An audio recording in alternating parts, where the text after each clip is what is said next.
but not at the docks. There was really no fear on myself. It was more of feelings that I was getting from people that were there to see me off, right? So it's almost like a projection of their fear, but they were not saying it. I can feel it in the inflection, in the way their tonage, and the way I was held. It almost felt like it was like my funeral. Strong, strong, strong, strong, strong, strong, strong. What is up, guys, and welcome back to the Nesian podcast. The Baldy Boys are back for another one. And today, straight from the Pacific, literally straight from the Pacific Ocean, Literally. we got Wilton at the table, man. And it's crazy because we were just going to do a regular pod today, but we got the call that he was coming through, so we had to do it because we've been waiting. We've been waiting, and we thought, as busy as you were going to be when you came back, and we just thought everybody's going to be on the line, and we were just going to wait for our chance. But I'm glad our chance is today, bro. We get to talk story. Yeah, I know it's equally as exciting for me. It's awesome because the Lord works in beautiful ways. Because you could have been waiting for me, and I probably would have been waiting for you. But today was the drop. I saw the jersey, and that's what prompted me to call because I wanted that. Yeah. It reminded me of the boat. That's why I love it so much. I don't even know if you know, but that color, that colorway is inspired by the boat. That's why we did that. I remember we were talking about getting a lighter color jersey or something, and when we went out there to see you guys off the day before you left, I was telling the guys, I think that's the colorway we're going with, bro, inspired by Row West. So yeah, I know that's sick. It looks kind of like was that Vegas Knights, the hockey team? Yeah. Black, white, and gold. Oh yeah, it looks pretty sick. I saw that last night, and I was just like, I gotta get me one of those. So I was gonna wear it tomorrow, Sunday. That's my Sunday best. Sunday vest, the power vest. But shit, man, we get to finally talk about. All of us been talking about everything that you guys been going through. We've been watching, following along the whole track, bro. And I know there's a lot of stuff that you guys are going through out there that a lot of people just don't see, and a lot of people just don't understand. And you guys show what you show, you guys talk about what you talk about, but there's still always something deeper, and things that we're not aware of that's going on. And that's the stuff that I wanted to talk to you about today, and hopefully you get to share and all the other things too. But Roger, I'm pretty much an open book right now, and it's still pretty fresh. So, whatever questions you have, I'm pretty sure it's going to stimulate, some of the things that I went through. And like you said, there's things that we didn't show, and then there's also things that we've seen that it's hard for us to articulate or, through a lens. So the only way is to describe it, and then anything beyond that, you kind of have to go see it for yourself. Yeah. But before we move any further, man, I want to take this time to thank you guys for being a part of the row and supporting us, and to all the fans that have donated and really followed us. A lot of prayers. There's a lot of prayers, to the point where we're pray for waves. Like when it's no wind and no waves. Yeah. It's like, can you guys pray for that? Stop praying for us. Pray for the storm, because that's what's keeping us moving. Yeah. But no, all in all, I just want to make sure I get it out there to really thank you guys for being a part of our expedition, and your support, and then also following and supporting. Yeah. Hell yeah. Of course, bro. You knew we were gonna fucking support no matter whatever you're doing, especially something that big and that fucking scary for us.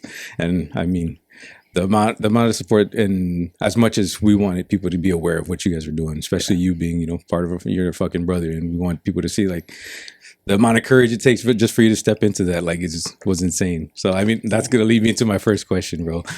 First of all, what made you want to go do that? Because I'm sure that's what a lot of people are wondering. What made you even consider going out to go do this row from Maui?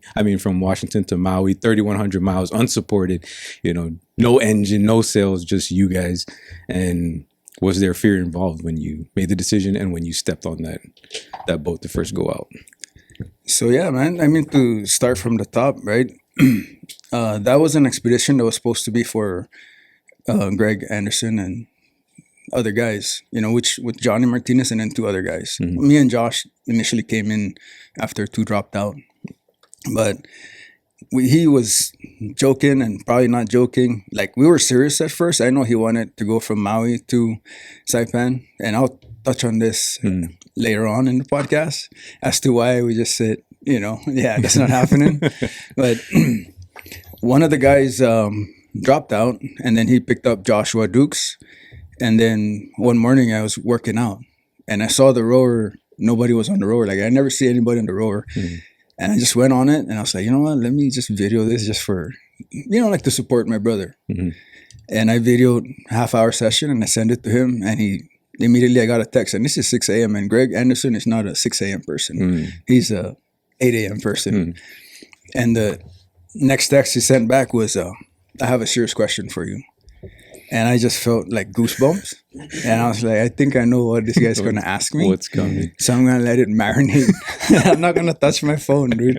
And so I'm going to let this marinate because I too have to process like how I'm going to answer this guy. So it's not necessarily fear, but it's more of like the brotherhood and the community. And me always saying I was sent to him, and our quest is like trying to find like what that is for. Why am I there? Why am I encountering all these great things? And how is he connecting me to all these great people? Like, what's my purpose here? So for me to sit down and think in a span of 4 hours was not enough. But I mean, like any Islander would do, we try to cram a lot of shit into minutes, I was scared, and then I finally, afternoon, I texted him and said, shoot. Shoot. Just one, shoot. Yeah. And he texted back, like, that's such an Islander answer. What'd that mean, though? Yeah. And then he just asked me, he goes, hey, so-and-so dropped out. Are you willing to join me on this expedition? And no pressure. So that's like another 4 hours I need to like process now that part. Yeah. Like, who is this guy to me? I look up to him. He's a strong man. He's built a great community. Like, I'm literally like his right-hand man, So now I get thoughts of like, well, if you don't go, like, are you going to let him down? Even though he's saying no pressure, like, there's still part of me that says that. Yeah. But ultimately, I told him, I said, give me a week. And he said, I need some answers ASAP, just so I know I can move down the line. I said, I just need a week because I need to take this to church. I obviously got to sit down and talk to my wife and kids. And he said, yeah, take your time. My first conversation was with my wife. And I told her, and then she gave me the first like real jolt of like, you can do this. When she says, well, that's a once in a lifetime opportunity and nobody ever gets a chance to do that. And I want you to go do it because I want you to fulfill something that you find that's burning up inside you. But you got to go talk to God and then talk to your children about it. But you have my utmost support. That's all I needed. Yeah. I didn't need to go to church. Like, obviously, I know I have to pray for it. Yeah. But I still took the whole time. Yeah, yeah. And I coached with him, it's like, you made up your mind yet? Like, nah, dog. Like, at the same time, it's like, I want to buy time, but, So that weekend, I went and took it to church. And I told Greg this, but as I was praying on it, I was looking at the pastor, and then right behind the pastor, like, there's big screens. And I just saw, like, a big wave. Oh, shit. Like, I saw a huge wave, and that, to me, was like affirmation. It's like, go and do this. Yeah. So I was excited. I started like feeling really strong. Like, I never felt like strong like that before. Yeah. It's kind of like when you see a threat versus you're ready for a threat. Yeah. Yeah. Like, that's how I felt. I was just like, I'm courageous now. I just felt that. Yeah. And that's through God. That's why I always say this was a spiritual journey. It's not anything that I wanted. Obviously, I wanted to do it myself, but I 100% know that I couldn't do all of it by myself. Yeah. Like, I needed a rowing partner, and it had to be my Lord and Savior. Yeah. Like, that was the most profound thing that I seen that gave me power. And then my wife's birthday in November, we went to a steakhouse, and then Mike Novak and his wife were there, and at this point in my life, those are kind of like my my friend group. Like that's who I associate with, and besides any of you guys, like that's who I would be excited to tell. You know, but it was kind of backwards because Mike didn't know, and he's like, Greg started the conversation. He was like, yeah, such and such dropped out, and Mike's like, why doesn't Will do it? Yeah. I would do it. So I was like, oh, as a matter of fact, I'm going to need some time off. He's like, fuck yeah, buddy. Like, fucking go and do it. Yeah. If anybody asks me to go climb Everest, like, I'm leaving. And that's where I got all the strength from. To answer your question about the fear part, in the beginning, there was a lot of fear just because of already knowing what's to come. So you kind of being like hypothetically, like you're thinking hypothetically, like, what if? And the only way I answered that was just praying more. Just praying more. The funny thing that I would add in there is one night I took mushrooms because I wanted to like relax. And that gave me anxiety. No shit. Yeah, so I was like, fuck mushrooms, dude. You know, I felt like it's God telling me like that's like idolatry. Like I'm trying to find power in something else. Yeah. And I said, I don't want that. Like I want to go on this mission. Yeah. But yeah, I think for me, a lot of the fear was in the beginning after making the decision, because it's just a lot of mind wandering and what if.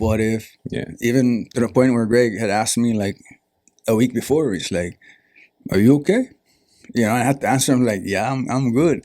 He's like, talk to me, bro. If he needs to talk to me. And that just made me gave me more anxiety. I was like, I don't like, I'm down, dude. Let's go. Yeah. You know, so I had to kind of maintain that courage, like keep reminding myself every morning, like affirmation, like you're gonna do this. This is who you are. You're meant to do stuff like this. You're meant for a time like this. Yeah. Like, I had to keep telling myself.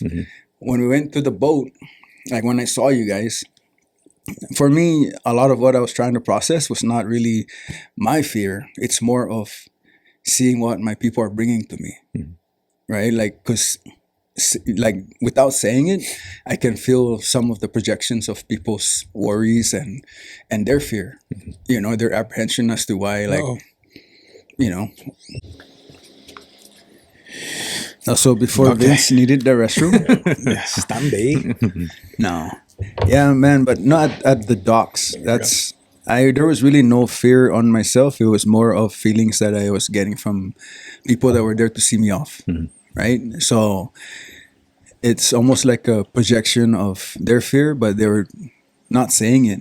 You know, I can feel it in the inflection, in the way their tonage, and the way I was held. You know, it almost felt like it was like my funeral. Yeah. Like that's what it felt like to me. I can understand that. So for me, it was like, I love everybody, but we need to go. And I think all the boys, Greg even said it. He goes, "Hey, we need to get out of here." Yeah. You know, if we hold on here longer, then it's gonna change a lot of things. Plus, we have weather that we're dealing with. But yeah, other than that, fear came into me, I think day 2, because it's just a continuation of what I left at the dock. Now my mind is wandering, and I'm asking myself, man, like, dude, did you say bye to your daughter? Did you have a good time with your daughter? Like, if you don't make it back, you know, and then I start picturing like their faces dealing with the pain of me not coming back. And that was driving me nuts. That's why I was chewing nonstop. Fucking one after the other. I was just chewing. Burn my mouth, but I'm just going because it's like my mind is fucked up. Yeah. But after that, I think the only way that I got it out of me is Greg called me out of the cabin, and then he just did a check on everybody. And then he just looked at me and he goes, "Are you okay?" And I was like, "Yeah, I'm okay." He's like, "Are you sure?" And once again, like me seeing this man as like, you know, like my brother, my mentor, like my professor, like it changed my position. Like I was like, oh shit. Like I look back, there's no more land. I was like, wow, you were really out here. He goes, "Are you okay, man?" I said, "Yeah." He's like, "You have a problem?" I was like, "No." He goes, "So what's wrong?" And I just kept quiet, probably like 10 seconds. And it's like, "All right, I'll shut the fuck up then." And I was just like, I felt bad. I was like, wait, no. like actually, this is what I'm feeling, you know? And then he just told me, he goes, "Bro, we just have to accept it. Like our women got us this far. They did what they had to do for us. The girls, we already said we are going to see them in Maui. We are going to see them in Maui. Like, you know, all those conversations started. That's where they started churning. Like, death is not an option out here. Yeah. Do you think like he asked you guys because like he could see it in you, like there was something, or do you think because he was probably feeling it that he wanted to make sure, like, you know, check on you guys? Like, I would say it's both, but more so because I'd always assumed that he's the leader. You know, this is his idea. You know, so I've always gave him that position. You know, yeah, he's going to ask everybody, but then to me it means a lot more to me because I'm with him. Yeah. You know, like the other two, you know, like we all know each other, but that's through like camps and them listening to the podcast and doing all that stuff. Yeah. But for me, that he was my guiding light. Like I was checking up on him and he was doing the same for me. Yeah. You know. Well, so I was curious about like, because of how, like, you know, when you presented it to Crystal, like immediately it sounds like immediately she was like encouraging you to like, this is for you, but for me I'm like trying to wonder, because I feel like it can change based off how you present it, right? Like let's say you presented it in a way to her that you were worried about it, or like I've been offered but I don't know, like you were unsure. Like how do you remember like how you presented it to her and like how she went? I remember vividly my same tactic, like very half-assed, not like full presentation with analytics. It was just like, and I know that's my problem, and I learned that a lot, is that I'll say something and everybody still has, like, unless you knew the context that we just left 10 seconds ago, everybody else gonna be like, what are you talking about? Me and this guy so much alike, bro. I'm like you know? that too, yeah. Because I was like, oh shit, such and such dropped out from the row. It's like, oh, really? Yeah. I say, yeah, Greg texted me. And they just expect you. And You it's just just like, expect them text to you know. what? It's like, whoa, he asked if I want to join the expedition, you know, so she just kind of like, we're in the office, so just like pulled her chair back and she's like, why not? That's once in a lifetime experience. Like, and I think the reason why I'm like that is because I always think I'm going to get no. That's why I always find a shortcut to like keep it short. Yeah. But also during the row, I learned a lot about myself, is that maybe at some point or most of my life, I never told the whole story because I was always considerate of Others. time, right? Like I'm listening to people talk and it's like, bro, you talk too much. And then when I'm talking, I'm telling myself like, hurry the fuck up, bro. Like people are, you know, everybody has to say something, you know? And I just learned that from doing all the interviews we did on the boats. It's like, no, in actuality, like everybody wants to hear what we're doing. You know, so those are the things I was working through, like just Islander tactics, man. It's like, why do you have to just cut something short and then explain it after they tell you the answer no, and be like, no, but wait, like it's gonna work out. Like this is what I want to do. No, just tell them how you got invited, why you want to do it. So. But yeah, to answer your question, bro, I didn't come up with the whole, like, as Greg would say, comprehensive plan. The way I said it, it was preposterous. As he would say. Yeah, because I mean, I can, for her to like respond like that, it would take like I guess you would have to present it a certain way, like for them. But I mean, it sounds like you just fucking said what, you know, like what was on your mind at that time, and then she's just like, go, like go fucking do it. And then now that, you know, we think about it, right, to highlight like our lives right now, we're kind of on an upward trajectory. So it's all about enduring hard things and trying to make better of ourselves. So I think that just came in to the play, you know, like, oh shit, that's hard, like. You know, go and do that. Yeah, and she's on board with you. She knows, like, she knows. I mean, your whole family, like, is on board with what the plan is for the family. Is to grow.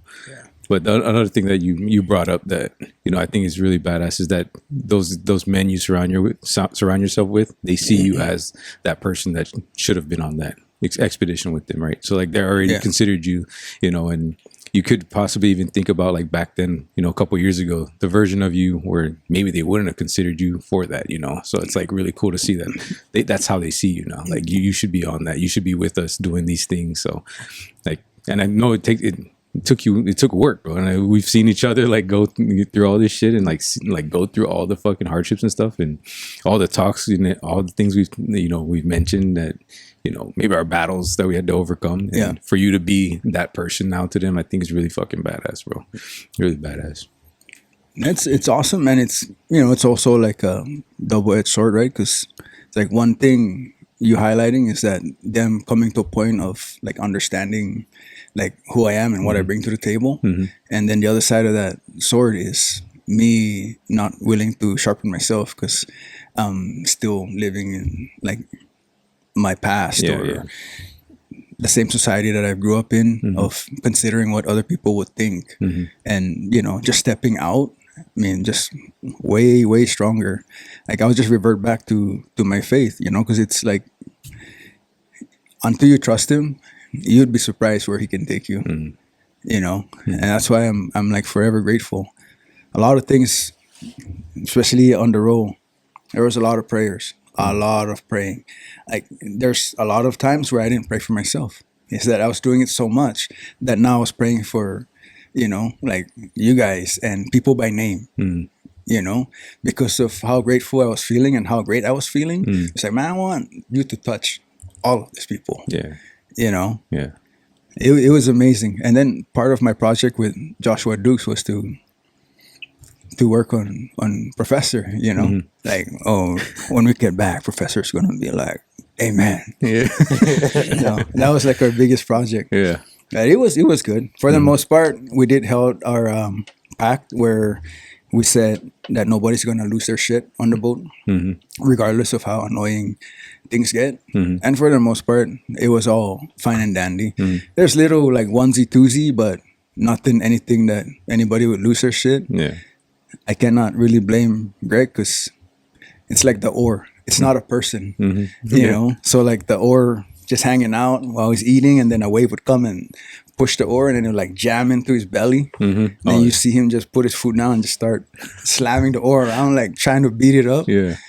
We all start laughing. He turns around and is like, that's not a person. Don't count.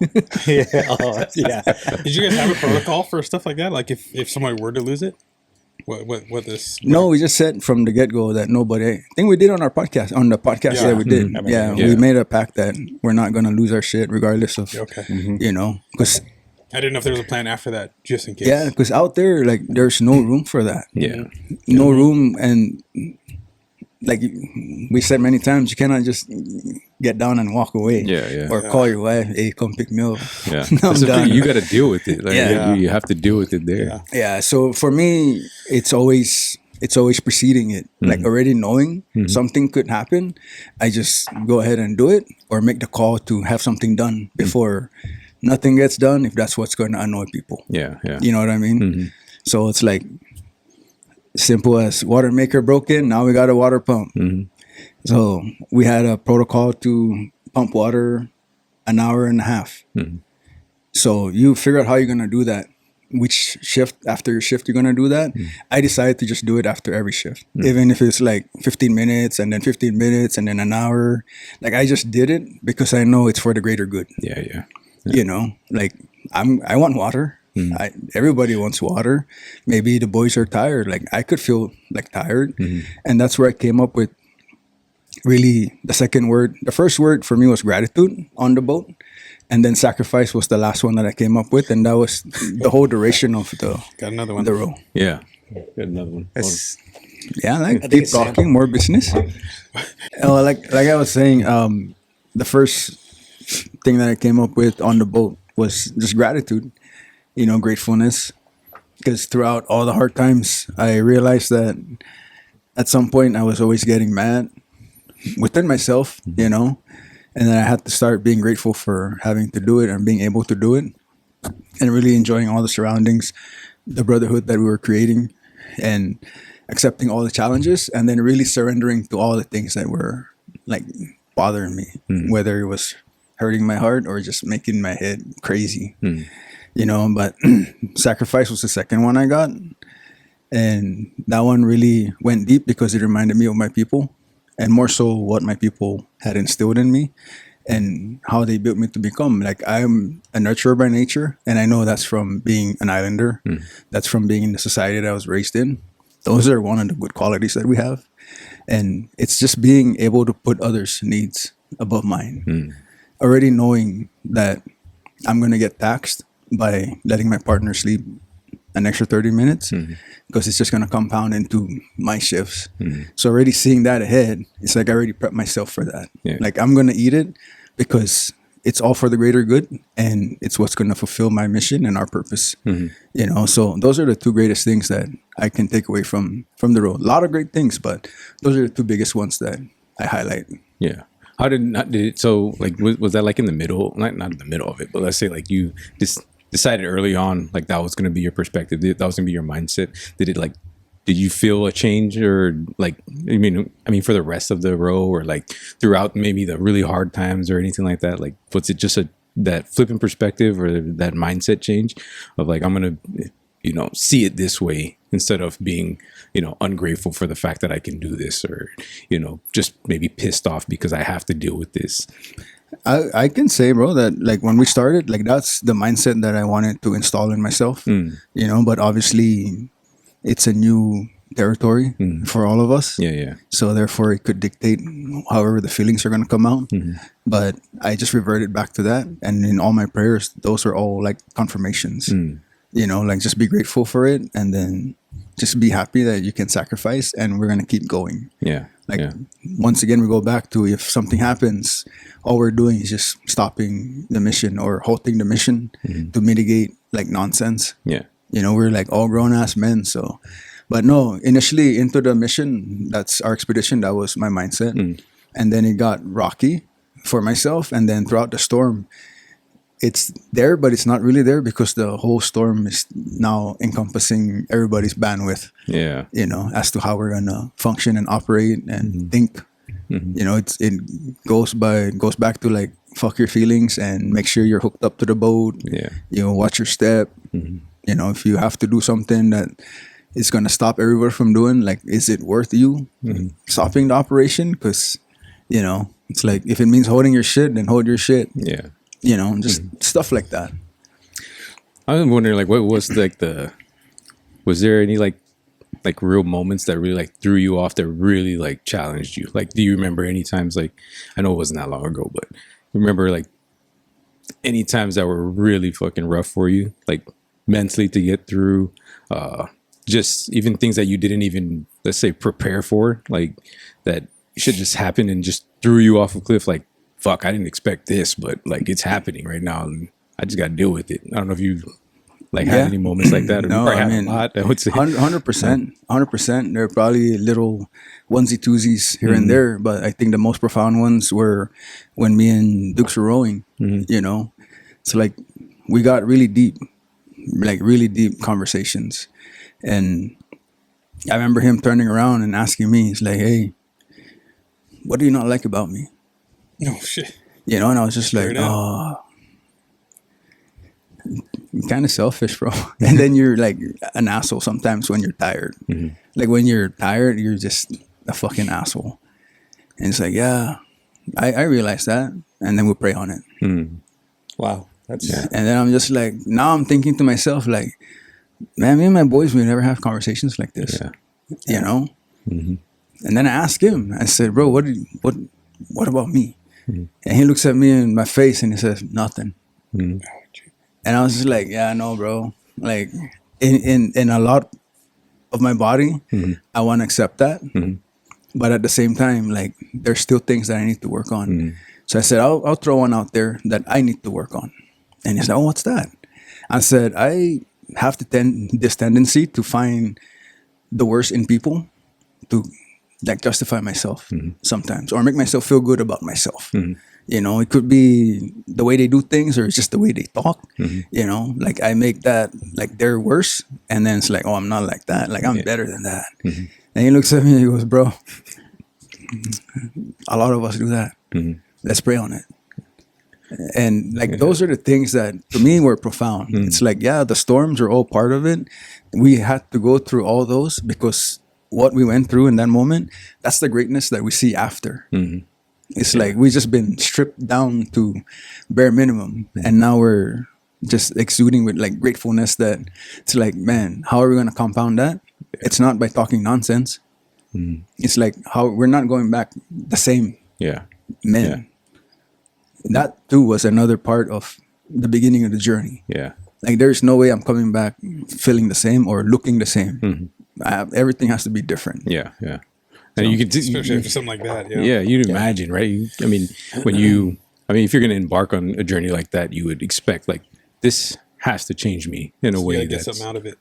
yeah, like it's like I mentioned on the races, like the kids like going through it, right? And just you come out of it, no matter what, like how fast you did it or whatever, like all that shit doesn't matter. It matters that you went through the journey, and then fucking coming out on the other side, you're a different person. No matter what you say about it, like you went through something that changed you because you had to go through stuff you've never been through. So it's automatically changing who you are. Yeah. And if you don't, and then you can always revert back. Once you're done, you can revert back, but you're still a different person. Like you just going through all the obstacles or what challenges you went through, but only the solid ones will take that and run with it, right? Like keep progressing from that and keep using it to, all right, I elevated myself to this, and then where can I go? It's basically what you said. It's immediately as like the next time we saw you and we talked to you, you're already like, bro, I already know what I'm gonna do next. I'm like, oh shit! Like for me, that was like what I was wondering. And me and Mark were talking about, I think one day here in the shop, we're like, bro,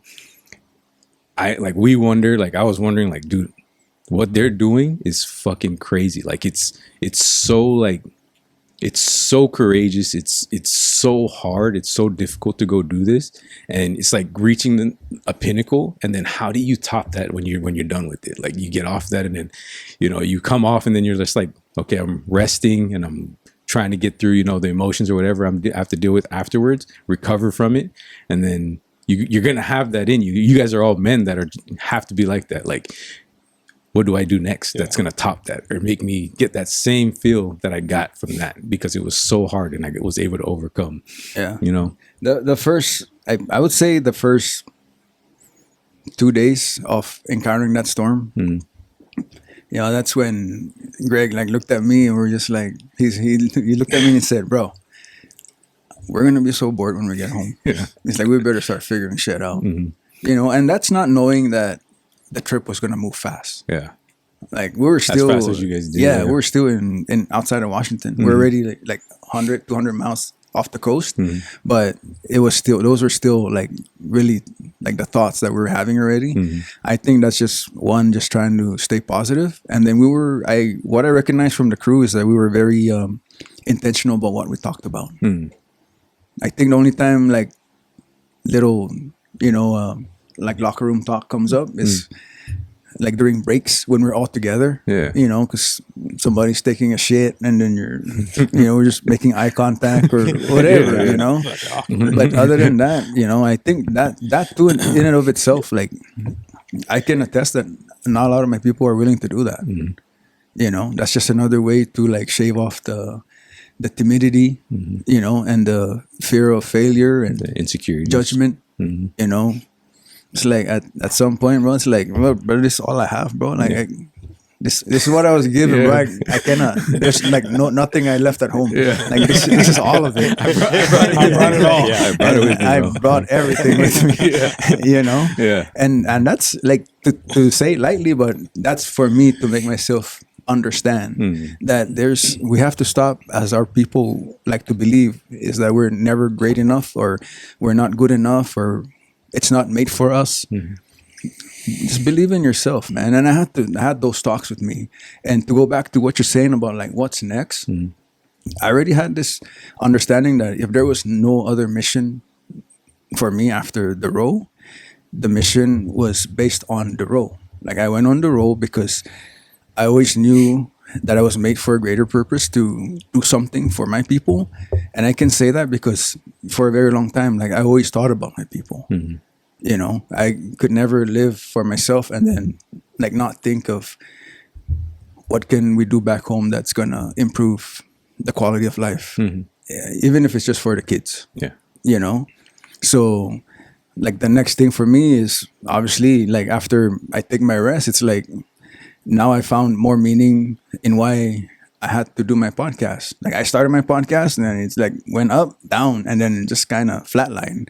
And I realized that those are not the things I'm supposed to say. Like now I have things to talk about. And it's based off of what I had to go through myself, because I've always been a big proponent of not using others as examples to make a point for myself, to help everybody else. It's like they would believe me more if I talk about my experiences, what I went through, what I had to do, and how can it help them. You know? Yeah. So to me, that's a pretty significant mountain for me, because now I have to figure out, what is that going to be? Is that like a nonprofit? Is that, you know, on top of like doing the podcast and trying to talk to people?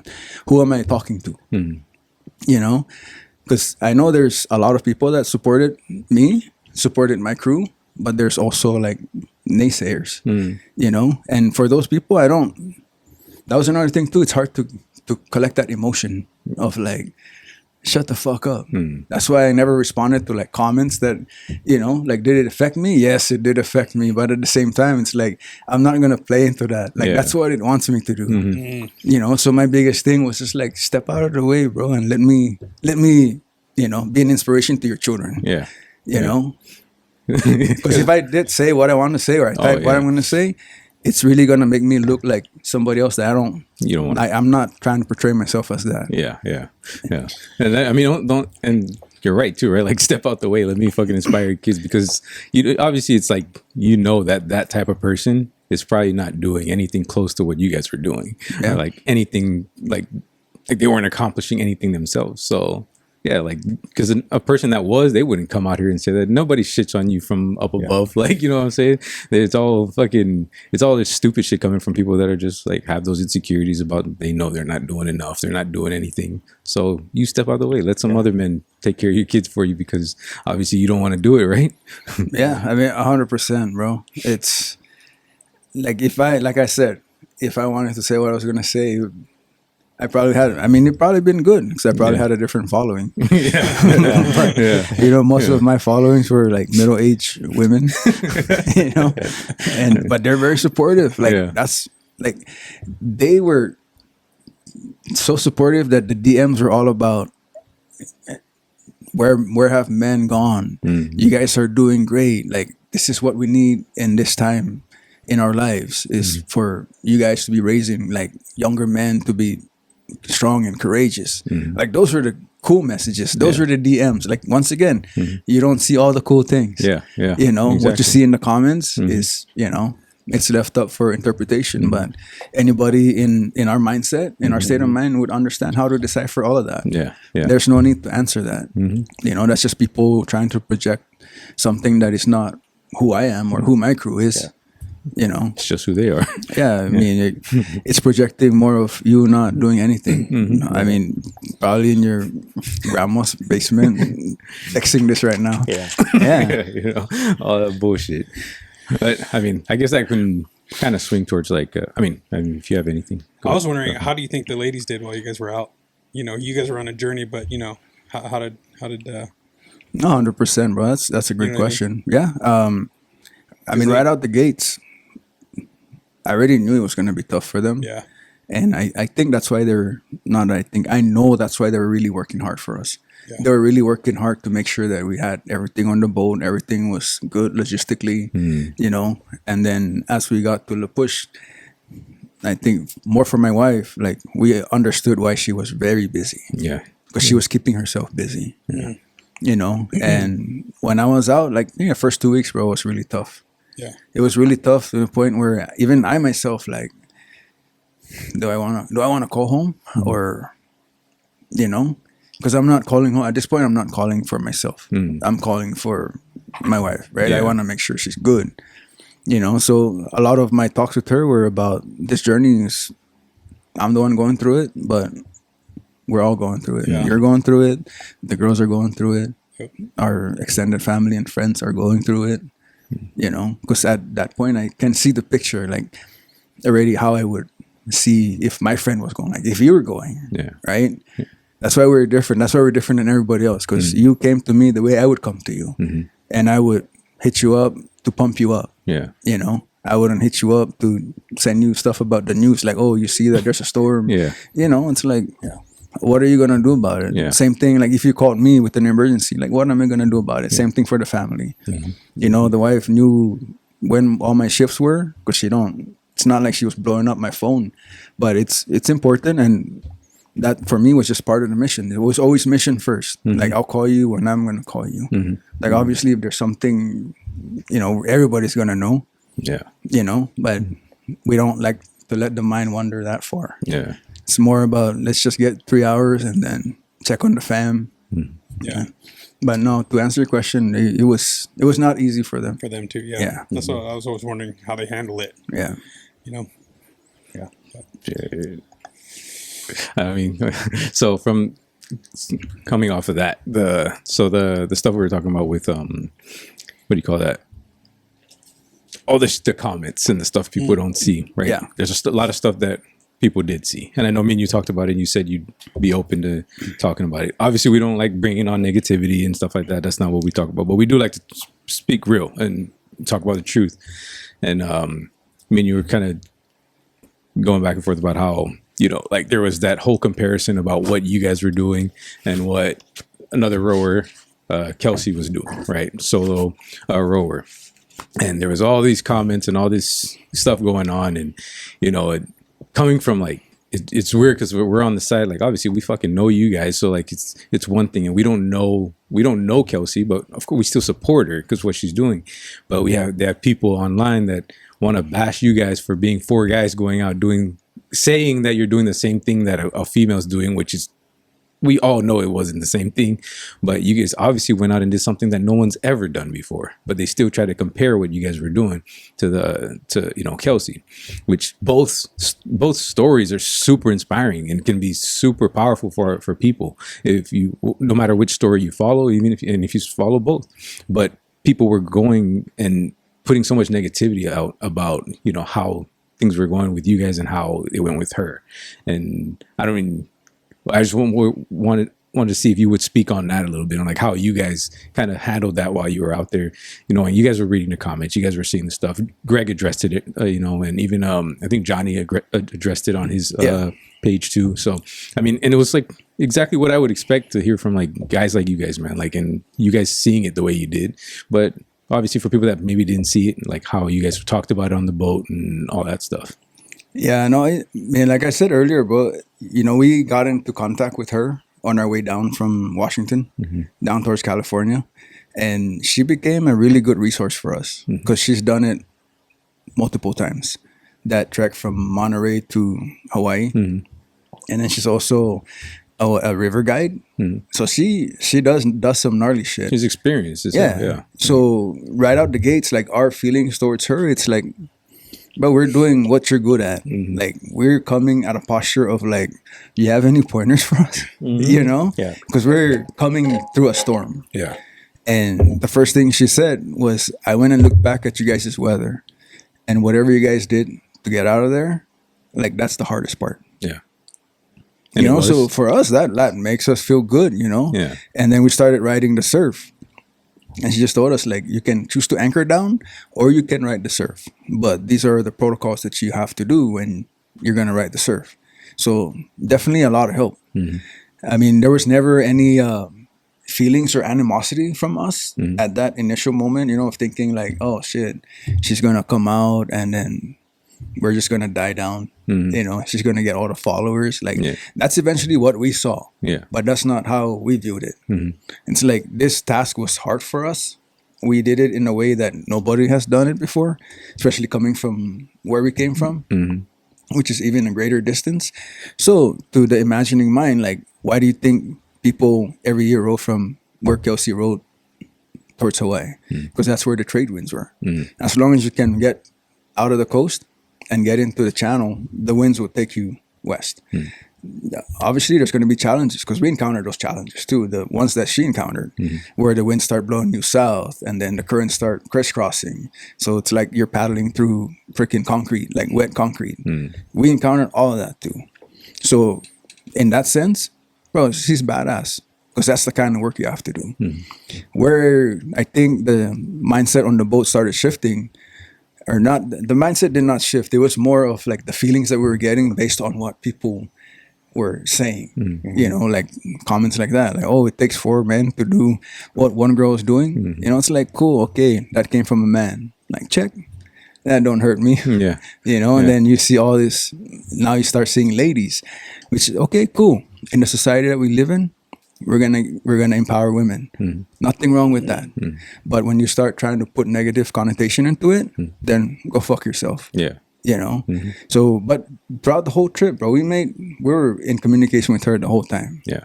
And it was her and her, whoever was doing her social media too. Yeah. And it was all positive. Yeah. I think, like the time where we kind of stopped really paying attention to her comments and then the comments that people put on us. It's like, I just told Greg, I said, bro, faggots like that try to project, that on us, they're only projecting how much better she is to them. Yeah. Like, a girl is better than you, regardless if there's 4 of us or 2 of us and there's only 1 of her. Like, why aren't there more of us doing what we're doing? Why aren't you doing what she's doing? Yeah. Because not unless you do 4 people on a rowboat, then maybe you'd have the angst to want to do it yourself. Yeah. To see what you're really made of. Or maybe now because you have more experience of what to do by yourself. Yeah. Yeah. So yeah, bro, like it was more props to, a lot of props to her, and even her, you can tell it's overwhelming. Like, the support is great, but it's pretty overwhelming. Yeah. Like, I think she did say like an apology last week, talking about she's gonna do a public like Q&A because she felt like there was a lot of people there, and she just did she have to hide in a closet or something? Yeah, she it was said? just a lot. Yeah. That's what I was expecting with you. Like, we were just talking about, like, when you guys got back. I think once Will got back from Maui, he came in at like midnight. Then that same day, he goes out to Chamorro Day. I'm like, bro, this is the most famous Chamorro right now. I don't know how he's over here at Chamorro Day with all these people and everybody just bum rushing him. I'm like, I'm surprised we even got time to like talk to you, bro. Honestly. Yeah, no, bro. Initially, like I said, I wanted to come hang out with you guys because I think I was just looking for a place of comfort, but I was not thinking about the whole, like, the magnitude of that situation. Yeah. I'm just thinking of like one booth, not one festival. So we got there, and yeah, to your point, bro, everybody started bum rushing. Like, I think we didn't really get to say much except, hug and say hi. Yeah. And then I got caught up on the stage. That's another episode, bro. I was like talking about what's the next thing. Yeah. Those are the things that are hard that are gonna be the next things. Yeah. Because in that moment I just had to formulate something. Yeah. And I don't remember what I said. I mean, I remember, but I don't remember like vividly. Yeah. But at the same time, I just remember that for that setting, there was a message for that setting. Yeah. So don't like turtle up, like just go out and put together something that's going to encompass who you are, why you did it, what it means to your people, who your people are, why we're resilient, and why we do hard things. Yeah.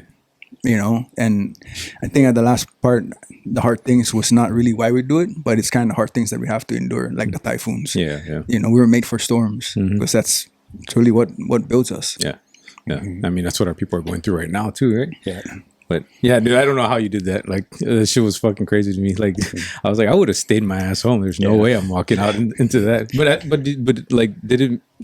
I mean, knowing like you were out on the water and obviously you're getting like all this like support online and everything, but to actually like show up to Chamorro Day and then know like all these people really did like watch your journey, and like how did that feel, bro? Like just knowing that they were watching it. And I mean, I know because a lot of people, like, I know my friend list just like boosted. Yeah.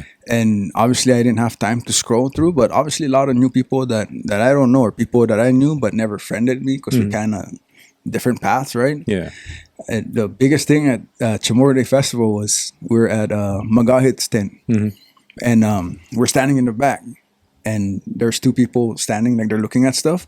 So they're like asking for help, right? So Magahit goes over there, and then he turns around and he's like, "Man, these guys know you, man. They're here for you, not for me." And I didn't know them. Yeah. And they came around the back and like, "Oh, I follow you because my wife saw your story, and then she just followed you. So she tagged me, and I follow you. So man, that's a good job." I was just like, at that point, I just started having to register like there is greater purpose in why I did what I did. Okay. It's not for my self satisfaction, it's for the glory of the kingdom, you know? And it's like if I'm gonna make that grow, this is the stuff that I have to do. Yeah, yeah, Not necessarily please people, but give them information and give them emotions that they've never felt. yeah, You know, going back to what I said in all of my news interviews is that I kind of want to work hard to be the man that I wanted to see growing up.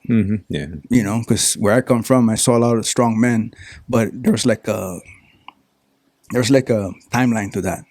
It's like once they reach a certain age, it's like they kind of let themselves go. They were only doing that for like if you were in the army, you only did good because that's what you did. Then you come home and then me as a kid looking at you like, oh damn, this guy run fast, he run far, you know, looks solid, and then you come back 10 years later and it's like, what the fuck? that shit's gone now. Yeah. So I don't remember 10 years ago. Like I remember what we're doing now. Yeah. You know, we're barbecue, drinking beer. This guy buying all the beer because he can go to the, you know, go on post and buy beer and shit like that. Like that's what I remember. I don't remember people like doing hard shit to where it's like, fuck, this guy could die. You know, like not that hard. Yeah, yeah, yeah. That's why initially on the same with the beginning, that was my mindset. Like, be somebody. Like Josh was be an example. You know, mine was be the man that you wanted to see growing up. Which also interesting part in the row is my adventure was going back and finding my little self. Yeah. Because it gave me permission to accept who I was growing up. You know, like I thought I was poor. But the row showed me that was life. That was living because it was fun. Yeah. It's just society now telling me that I was poor because we didn't have like a house with like restrooms and shit. You know, me and my brother had to dig holes to use restrooms. And it's like, why was I ever ashamed of that? When that's who I am that's what made me who I am today. It's like all those little things.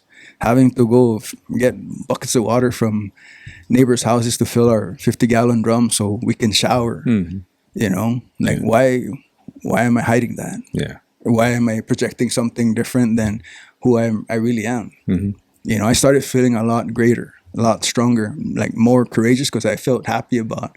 It's like dumbass, just fucking rolling and just laughing at myself. You know, like, you're dumb, bro. Like, like people nowadays, they are who they are because they don't understand that, or they never seen that, or quite frankly, they just hide that. Yeah. They put a front on that. They put a mask on that. You know, and I realize now when I correlate the two of like why I choose the bad things in people is because of that. Yeah. I'm hiding what I thought was the worst in me. Yeah. I think that's the crazy part. But like some of the things that we're mostly like ashamed of, is, like what we thought we should be ashamed of, right? Is like some of our most powerful like qualities or most powerful like let's say moments in our lives that gave us like the strength to do anything like some of the things that we're doing now. But the one thing that I do want to say is like I'm really glad that it's you like that instance with you in Magahid's tent.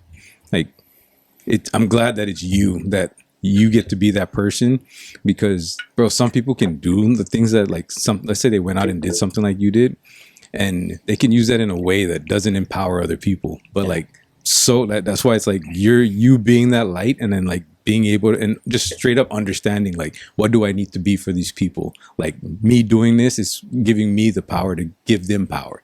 And that's what like because I hate it when people like are able to like, they have talent, right? Like they have a talent and they're able to like crush shit like more like easier than most people could, but then they use it as like hovering above people and putting themselves like, you need to look up to me, instead of fucking using that to empower people to bring them up with them. Like, and that's why I'm like super glad that it's you, because and just hearing you say that already, like once you know they came up to you, you don't even know them, and then like they start following you. Okay, now what are you like? What do we do with that responsibility now, right? And like I think that's really dope that you see it that way, and and like our people get to like flow through you, like with that inspiration. Like they get that from you, and then now it's like, okay, fucking Will did this. Like they don't even know you, but like they follow you enough to I know him now. Like so, like they feel more connected to you, so they feel like you now they have the power to do something more for themselves. So not as factual, bro, because like when I sit down on the road and I start like writing stuff in my notes of things that I'm like collecting, like what I want to do. Like I went over, like we all went over like writing a book together, where there's gonna be each of us have like chapters in the book, or we're all gonna have individual books, or both. And then I just told myself like I'm gonna write books even if I'm writing children's books. Yeah. Right? Like I'm gonna try to impact the minds that I know I can impact. And that's the stuff that comes back to me. It's like just be the rawest form of you, you know. And then I put on like I want to start a men's group, right, where me and Joshua talk to each other. Like I want me and those men to talk to each other like that. Yeah. You know what I mean? Just raw and real and truth. And if we're crying, we're crying. You know, if you're hesitant, it's okay. Like let it out. Yeah. You know, and then the things that when I pray for it, it reminds me, you know, like make sure that when you get a group of men, they're not there to validate you. They're there to grow through you, you know, because when I do stuff like that, like coaching kids in jiu-jitsu now, I would say they help me more than I help them. You know, like these kids don't come to me because I'm like a brown belt that has multiple, you know, ADCC titles or anything like that. Like I know wholeheartedly that their parents bring them to me because I can give them the form of love and discipline that they deserve. You know, it's not because my jiu-jitsu is not top notch. There's a lot of people around here. You know, you got Jay Palacio, you got Josh Calvo. Even my brother has better jiu-jitsu than me, but I understand my mission. You know, so I can only perfect it to how it's going to work for me, but more so like how can I use it to help everybody grow? Yeah. And it takes a lot to get there, right? How much do you think it's like? I mean, it took you to fucking go on a row and like to deal with that and all the stuff you even just dealt with work, and then you know becoming a coach and getting with Greg and stuff like. See, man, like everything you had to go through to like gain that clarity. Like that's the part that I think a lot of people don't understand is like you have to go through so much shit just to gain that clarity because of what you thought you needed to be for people, and then what you actually have to be, what God really put you here to be, and to be for other people. And I think a lot of people miss that. Like I don't think we're put here to like just be fucking great by ourselves. I think we're put here to be great and then use that to help other people be great. Like I think it's and because we're not meant to be like selfishly great. Like it doesn't help anything. It doesn't make the world a better place. And like when like it's hard for me, I think it's just hard to understand how some people can come from that space and just be like, I'm just fucking, you know, the man in this, but you don't have people alongside you that are also great. You know what I mean? Like that helped you, and you understand like people helped you get there. You know, there's no way like for the most part that you got there alone. And I think it just like, it's understanding like that it's never going to come quick. Like that shit doesn't come quick, and it's really hard to get there. And it's because I'm talking like based off my personal, like even me, bro, like just years of just fucking going through all this stuff and just gaining so much clarity of like, I understand now, like not even fully, but I understand a lot more. There's a lot more clarity there. So it's like hearing you say that and like all this stuff that we've talked about, and like, I mean, fucking from BBC Chronicles and everything, like just all those talks we had, and then knowing like you have that clarity, like that's, I mean, I understand like how fucking hard it is, and we're still trying to figure it out too along the way. You know, it's like we're nowhere near where we want to be, right? But it's like the shit that you have to go through just to like gain that clarity of where, and then being intentional, right? I mean, you were talking about that. Like, you want to dive into that a little bit more about the intention behind everything? Yeah, I mean, being intentional. I'll just go back a little bit, and then I'll circle back into being intentional, or the intentionality of just life on the boat period, and then how it translated to just life on land. Yeah. But you know, like if you guys listen to the Endless Endeavor, you always hear Greg talk about me, and what I always say about him is that I was sent there. You know, and it's like my life, right? It's a compilation of everything that I've gone through that I'm piecing together. So I have a lot of pieces of the puzzles. You know, the role helped me put some of my pieces together. I understand that you guys have pieces too that we're supposed to put together. You know, and that's just a matter of us sharing some of our pieces with each other to kind of finish building ours, to like stack it together, because we're all on the same mission. You know, the biggest thing, you know, in the push was when we had that first where the original launch date, which was May 1st, where you guys showed up. Yeah. We went back to the house, and it's coming down from a high, obviously, because we're ramped up. Like Yeah. today's the day, And I remember being out in the front porch at the Airbnb, and Greg just looks at me and he goes, "Bro, man, if I ever had to ask you what your why is, I never have to, man. I just look at the people that show up for you, And I told him, I said, bro, all these people love me, bro, and like, how can I show my love to them? And he says, just keep doing what you're doing. There's always going to be the next exit where there's more stuff that you're going to pick up, and then get back on the road, keep going. We're going to pick it up." Yeah. He's like, but just accept that we might not finish it, but you're going to leave something there for Cadence to take on, for Arya to take over. That's how it's going to change. It might not just change after we come back from the role. Just being very humble. Like, we could go to Maui and there's nobody but our families on the dock. Like, just be good enough to accept that. Don't think that it's this grandiose, everybody gonna be dancing, there's gonna be a haka, and it's like, obviously that's what people want. But what's the greatest thing we're gonna take out of this? For us. It's not what comes out of the external. And to answer your question, bro, about being intentional, it really got more concrete on the boat when we were going through the storm, and then we started having like conversations of like death. Like, it's here. Yeah. It could happen, but it's gonna be your fault that it happens. We already know the boat is unsinkable. Could there be other things that would break the boat? Yeah. But where you have to be more intentional is who you show up when you come out of your cabin. And that just starts with you latching on, making sure you're secure to the boat. So regardless of like what your condition is, what your emotional state is, you have to be like aware that that's the intention that you need to provide. So before I walk out of my cabin, I always say a quick prayer. And that kind of like wakes my ass up. The next thing I think of is grabbing my harness and then latching it on. And then watching my steps, and then always making sure that I'm not doing anything on the boat that is going to hurt me, impede my teammates, or just make things worse than they already are. Those daily thoughts of like being intentional like that gave me more time to reflect on like how much intention I have to be giving out here when I get back to my people. And it starts with like my wife, like being more intentional with her. Yeah. Because now there's that gap of like longing of my family, the girls, the boys. It's like everybody needs certain things from me. So I have to be intentional about delivering each of those to kind of satisfy the whole spectrum. Yeah. Wife, daughters, boys, boys looking up at a man. I have to be that man all the time. Girls looking up for a father. I have to be that father.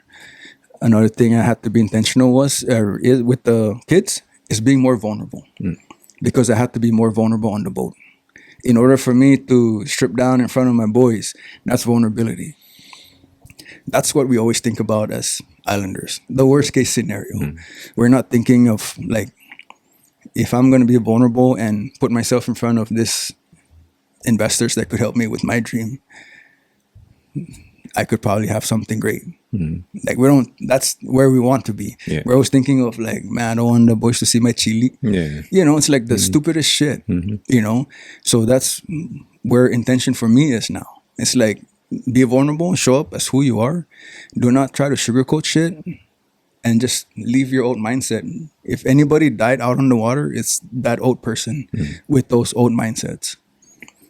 So, and then it goes back to what you asked about what's next. Like, those are things that are next. Those are the next peaks. I think for a long time, I would say 5-6 years now, right? You've seen me grow with Greg and Novak and the community up there. At some point in the beginning, that was a peak. Now that's a pit. Yeah. Baseline. So yeah, that's, if I keep riding that, I'm gonna go back to comfort, I'm gonna revert back to who I was, and they're gonna see like, this guy never grow up, bro. Yeah. You know what I mean? So once again, being intentional about who you surround yourself with, how you manage your time, how you use their time.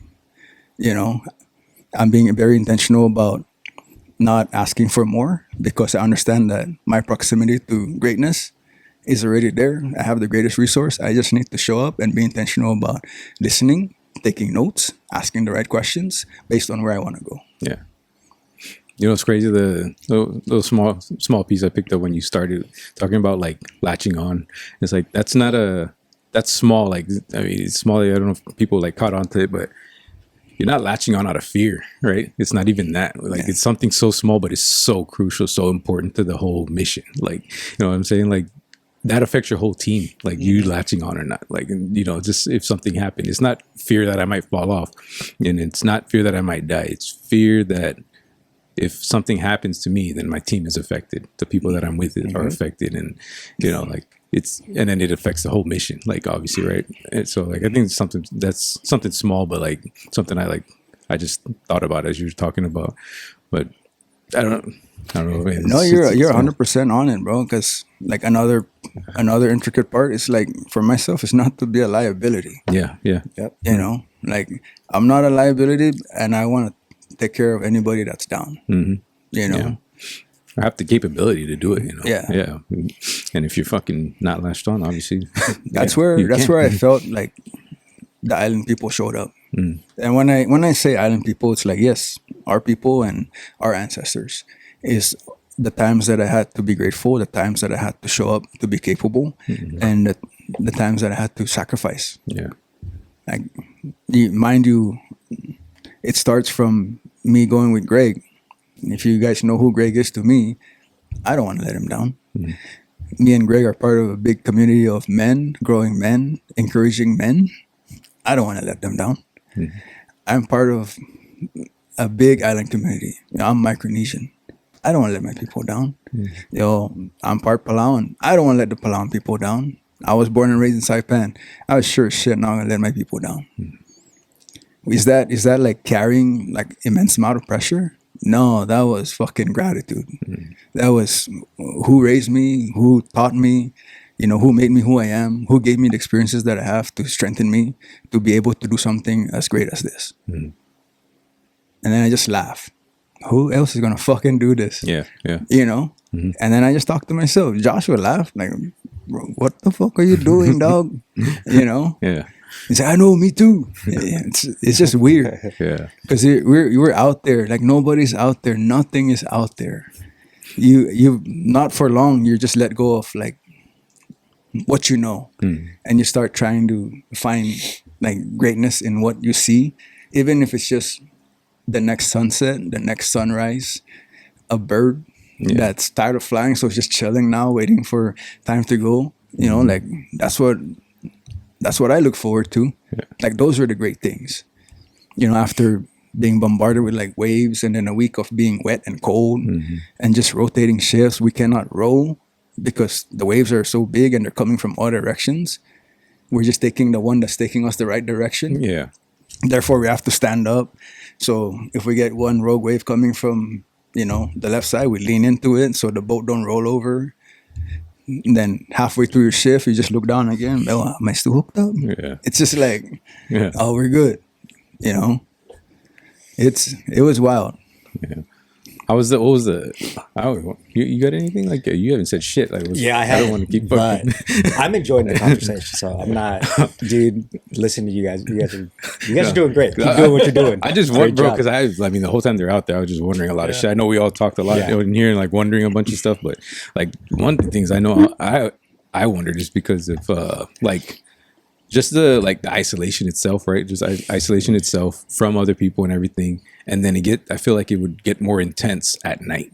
Like, what was that like, bro? Like rowing at night for hours, obviously. Yeah. Like, So I'm glad you brought up isolation. You know, like isolation was a big part of why I was going through that the first couple of days, because I isolated myself in the cabin, and that's why my mind was wandering. You mean intentionally, like isolated from or because of the storm? No, we're just like 80 miles out. Oh, you just were going through your shit, so you wanted to. Yeah. Oh, okay. Gotcha. And then I don't think it's necessarily like at that point everything is still pretty fresh. Yeah. You know, like mind you, here's the difference, right? Kelsey has done this multiple times, Yeah. and she's done it longer than we have. Yeah. We only trained. Well, I started training in October of last year Yeah. to leave in May. We only trained 3 times on the boat together. There were still a lot of nuances that we didn't figure out. Yeah. So part of not being a liability and not being in the way, for me, is staying in the cabin because we're still trying to mitigate our way out, navigate our way out, mitigate all the different little issues that we have. So like, I'm not trying to be in the way. Yeah. Whatever GoPros I had set already, I was just powering to my phone and just watching from inside the cabin. You know, take like 5-10 minutes and then shut it off. And then now I had like 12.5 hours to myself, just what the fuck. Yeah. Right. So that, to me, that was isolation. Yeah, yeah. But it wasn't done intentionally. And then not till I came out and spoke to Greg, that's when we realized that you have to be intentional about getting your ass out Yeah. whenever you feel different. Yeah. Just go out and sit, you know. And even that, we have to be intentional because you cannot just go out and sit, Yeah. you know. And if you sit to one side, now the boat's leaning one way, and then that their oars are not, The you rows know. are working differently. Yeah. So, but after we figured that out, bro, it felt a lot better, like knowing, so that when I go back in the cabin, oh yeah, it was more like positive, like yeah, that's not who I am. I was not meant for this, you know. I had to pray and I accepted it. I said, if I died out here, it's gonna mean a lot good, if not greater, Yeah. for whatever my mission was. I had to accept that. I think once I accepted that, that's when I got over the, man, my kids are going to be proud of me. My wife's going to be proud of me. I'm pretty sure it's going to hurt for a while, but I ain't no faggot, Yeah. you know? Instead of thinking of the opposite, where what I felt from like other people trying to like project towards me. Yeah. So did you guys have specific roles, you know, you and the rest of the team, like on the boat? Like, were you in charge specifically for certain things on the boat, or? No, I believe that's a good question. In the back of the boat, it's still weird because in we're the back rowing of the boat? backwards. Is it the- That's racist, bro. Were you in the back? We're facing the back of the boat. The back of the boat, that's where all the electronics, that's where all the navigational stuff, that's where the radio, communication, everything. And Greg and Josh were in that cabin. So I already forfeited that to just them doing that. I feel like to be a great teammate, I shouldn't impart anything unless I was asked, you know, because mind you, we're all trying to figure this out. Yeah. Like whatever I'm trying to figure out, they're trying to figure out. I can hear it because you hear, like, I think if we went west, you know, so if you're like skeptic, Yeah. you start worrying, right? It's like, yo, no, wait a minute. But for Why are me, we it's so like thinking? we have stuff that we can see while you're rowing. Yeah. You can see the gyroscope, you know, you can see all the monitors that are showing like our nautical speed, our heading headway or heading. Yeah. Yeah, but it's just when you hear them communicate and you hear one like, yeah, I think if we go like this and then we make a, you know, a slight adjustment, you know, it's just like, bro, we're really doing this. Yeah. You know, it's like we don't have any, you know, formidable training like as far as being like ocean rowers. Like this is gonna build us to be who we're gonna be. Yeah, We didn't show up like this. That's why I get more happy when I hear people talk shit about it because they don't know nothing about it. Exactly. Yeah. You know, but that was their role. In the front of the boat where me and Johnny were, there's a reason why we call that the Rosa Parks cabin because we're in modern times. It's the biggest fucking space on the boat. And me and Johnny had the biggest space on the boat. Yeah. Josh and Greg, if you hear their stories, you can see how they're sitting down. Yeah. Like that's their space. Yeah. They just tuck their legs underneath Yeah. and to get extended, but still you're not like getting comfortable. Yeah. Your still upper bodies are pretty fucking like right on each other and shit. Yeah, so to answer your question, that was their responsibilities. Us being in front, I just took it upon myself to, because the water pump was in my cabin and the hose is right outside, I'm coming back to it anyways. So whether we still had the water maker or the hand pump, I always made it a point to, it's my job to like take care of responsibilities like that. Yeah. As well as if I make food, I just see whoever's hungry, or I already know like when Greg's gonna wake up, Johnny's gonna wake up for their shift. I already know, so I'll just take 10 minutes off of my shift and I'll just start making food for all of us. That way we could catch a glimpse of each other, enjoying a meal, sunrise, sunset, talk a little logistics, and then, so I would say my responsibility is just be who I am. Yeah. You're kind of like it kind of seemed like seeing the videos, you were like the morale guy too, because you were the one that busted out like the fucking chocolate and all the treats. There was more than that. Like they didn't video the first ones. Yeah. But yeah, there was in our cabin there was a bigger storage that had more snacks in it, and that was before the sneakers. Yeah, that was, we had like those mixed nuts with like mountain berry mix, from Costco, those little packs. Yeah. A shitload of those. And I didn't order that shit. They ordered that shit. What was on my list was chocolate, M&Ms, and figs. I think they did show the M&M one. Like I think the M&M was halfway. Oh, okay. Yeah. That was the halfway one. Yeah. And that one was funny because right when they were running out of snacks, Greg pulled it out the M&Ms, and Josh goes, "I think we're saving those." He's like, "For what?" He's like, "For halfway." That's why when he came home, he's like, "Who made Will the fucking the decider of snacks?" The ration, Yeah. the ration specialist. But yeah, no, that was my mission, bro. And then just being who I am, like I understand Johnny was the one that was the illest. Like we all were sick the first day, but Johnny carried it. Yeah, like 2 weeks Longer. or something like that. He carried it longer. So my mission was just to be there taking care of him, not because that's what somebody told me to do, just because my brother needs help. I'm going to help him out. Yeah. So when I made his food, I always made him the food that had the most caloric intake, not the ones that like whatever I don't want to eat, I make for him. It's like this is 1190 calories. Like you need this, dog. Yeah. Like you chow that. Yeah. I'm sure they needed all that too, bro. Like it's because it's special to have a guy on a team, like even just have a team period where people are like really thinking about the others and taking care of things that you, let's say, like personally aren't thinking about yourself. Like you just, and like you said, you don't want to be like a liability or anything. So you don't want to show any kind of like any more vulnerability or any more weaknesses that you could provide, show to the team. But your guys see it, and then your guys are willing to help. Like that's, I mean, no, and Johnny didn't mention that to me. He's like, "Bro, you're always feeding me, man. Like, what about yourself?" And I told him, I said, "You know what my people say?" I was like, "What?" I said, "We get full feeding others." He starts laughing. He goes, "Okay." Yeah, dude, that's dope. And then even didn't something about like Johnny like finding out about family in Maui. Was it? Were they in Maui? In Maui, bro. Yeah. Like that's the other thing about the whole thing. Yeah. It's just not even. We're just thinking of besides let's the get rowing, this boat, right? bro, Yeah. and row this boat to Maui. Yeah. Why Maui? Oh, because Joshua Dukes lives in Maui. Yeah. And then on the way there, you start asking Joshua Dukes, "Hey Josh, you know any tattoo artists that could hook me up?" So Joshua makes the connection with him and his tattoo artist in Maui. Come to find out that the tattoo artist was asking Johnny questions based on what he's been told about his past. Yeah. And that's his family. Yeah. The tattoo artist is family. That's crazy. And connected him to Family. In the Maui. rest of the family. Yeah, that's crazy, bro. That's why I'm just like, bro, we're all like supposed to be doing this. Yeah. You know? It's bigger than just a row. Yeah, it's like you're doing, and then you get Greg wake up again. It's like, what? Man, I don't have anything cool like that. What the fuck am I doing this for?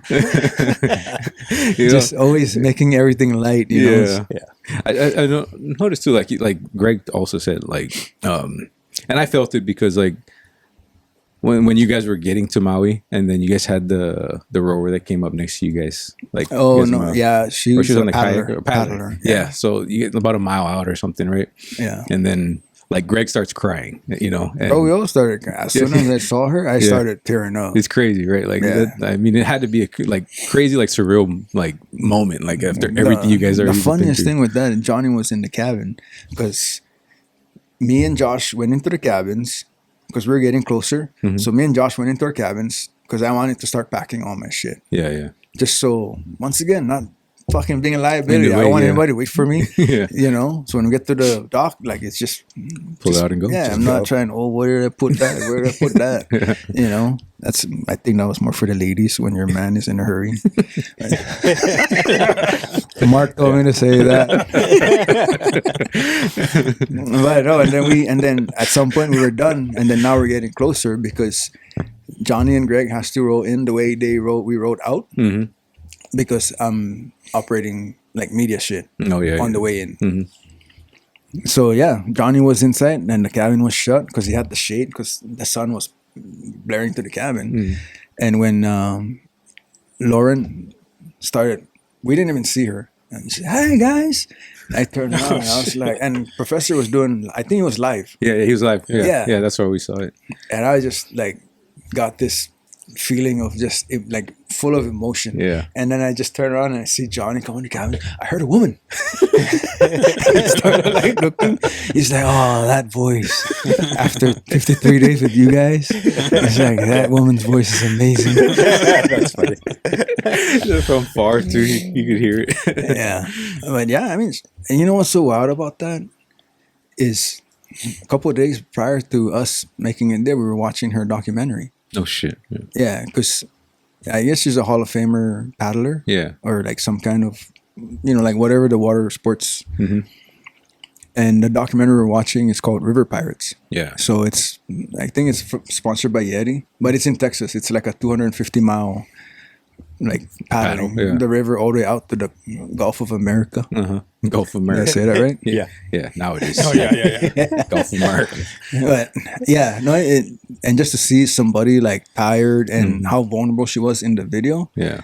like it was cool. And I think that's what made me cry more is when I actually like saw in the Saw the flesh. person, yeah. I was like, bro. Yeah. And then her daughter, like little tiny, sitting in the front with Yeah. her little freaking oar, Yeah. and they're just getting after it. Yeah, dude. What am I thinking about? Bro, I want to do that, but if I fall out, I don't feel like I want to tread water. yeah.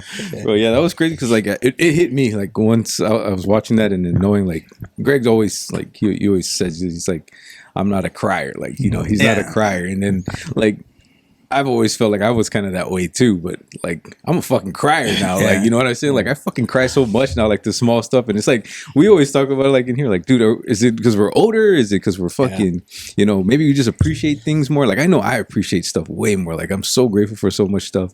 And I know me and you were just talking about it. You were saying like how just the small stuff, like, there's just gratitude for so much of the small stuff and like how much like shit happened to us that luckily we didn't get caught or we didn't fucking kill anybody or we didn't kill ourselves. Like just all that stuff that we look back on, and it's like when Greg starts fucking bawling on live, and I'm like, yeah, dude, I wouldn't expect Greg to start fucking crying on here, but you can tell like how fucking meaningful like all this was, and even how hard it was for him, like all the things he's done. I mean, the dude has deployed multiple times. He's fucking, he went to ranger school. Like he was a fucking ranger in the military. Like that's for some people, that's the pinnacle of their life. And, he's gone on to do like so many fucking cool things.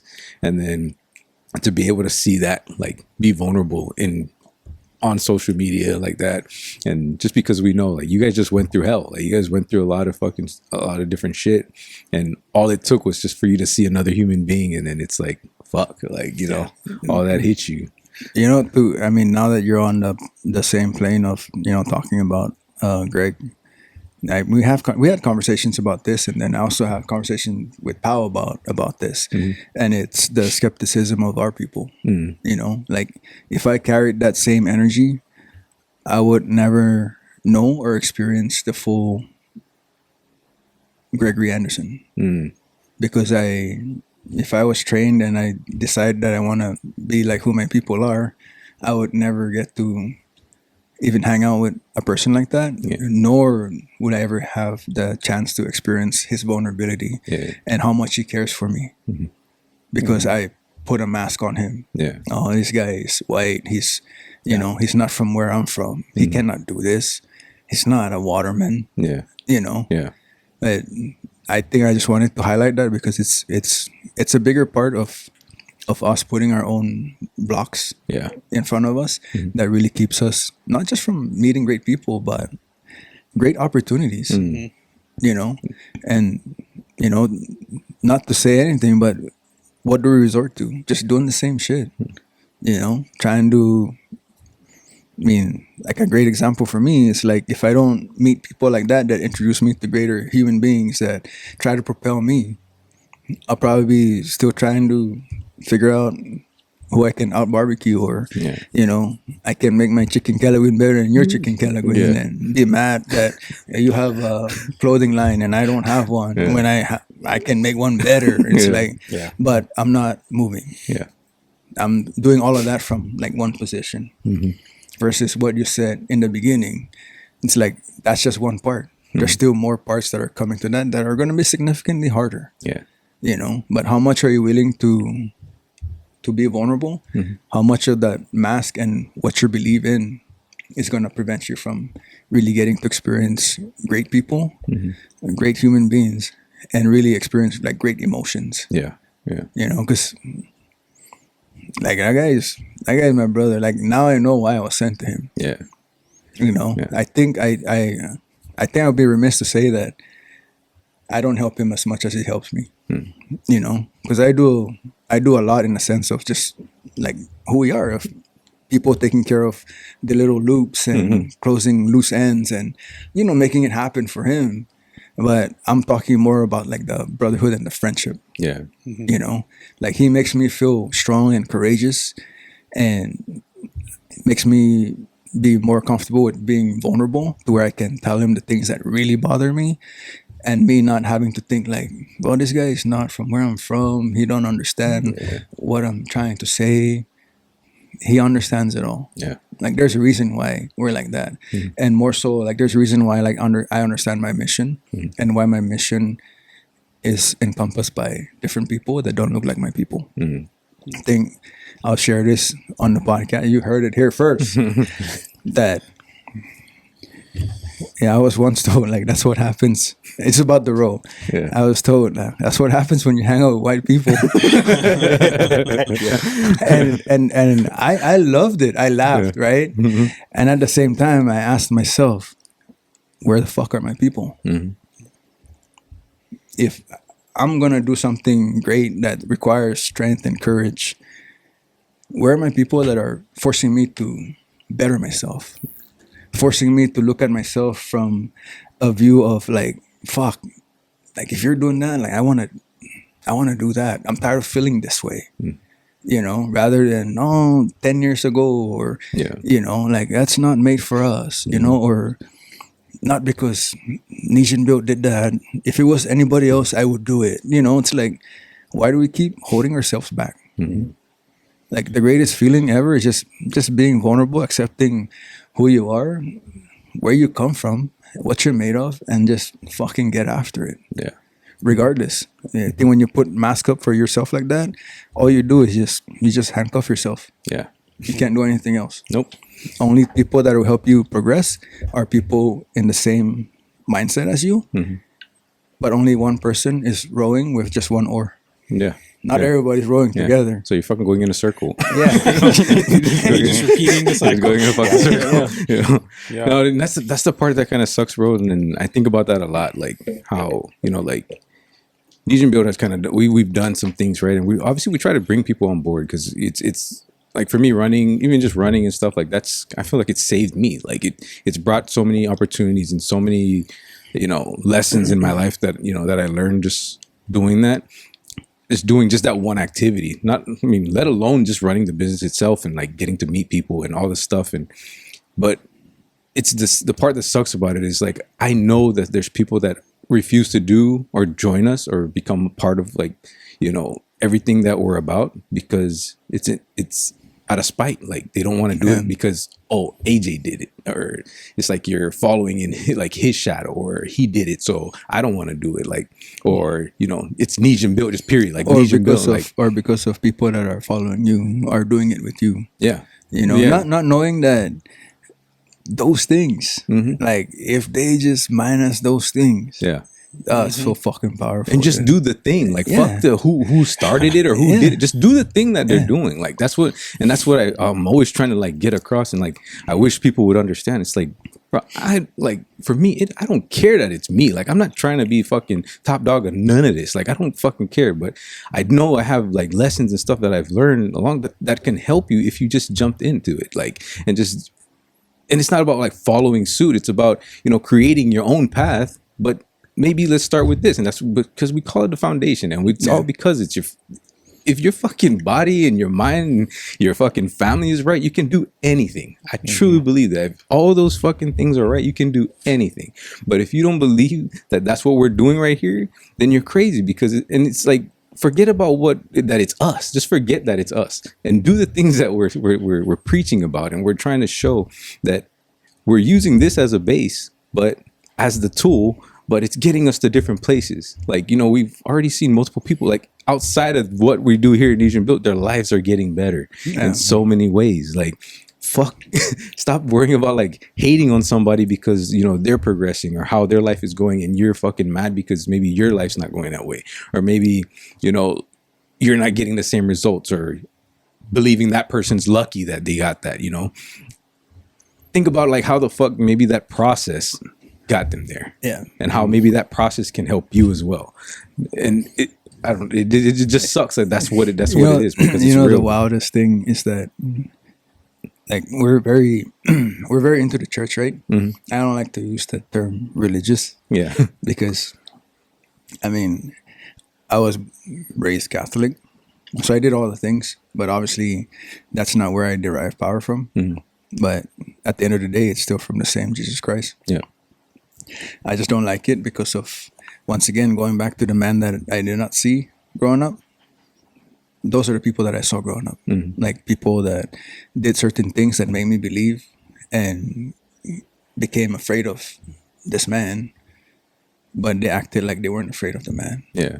Therefore, it gave me like room to like weave in and out, But my point in bringing that up is that we are firm believers in the Creator and God Himself, but at the same time, we carry so much hatred. Mm-hmm.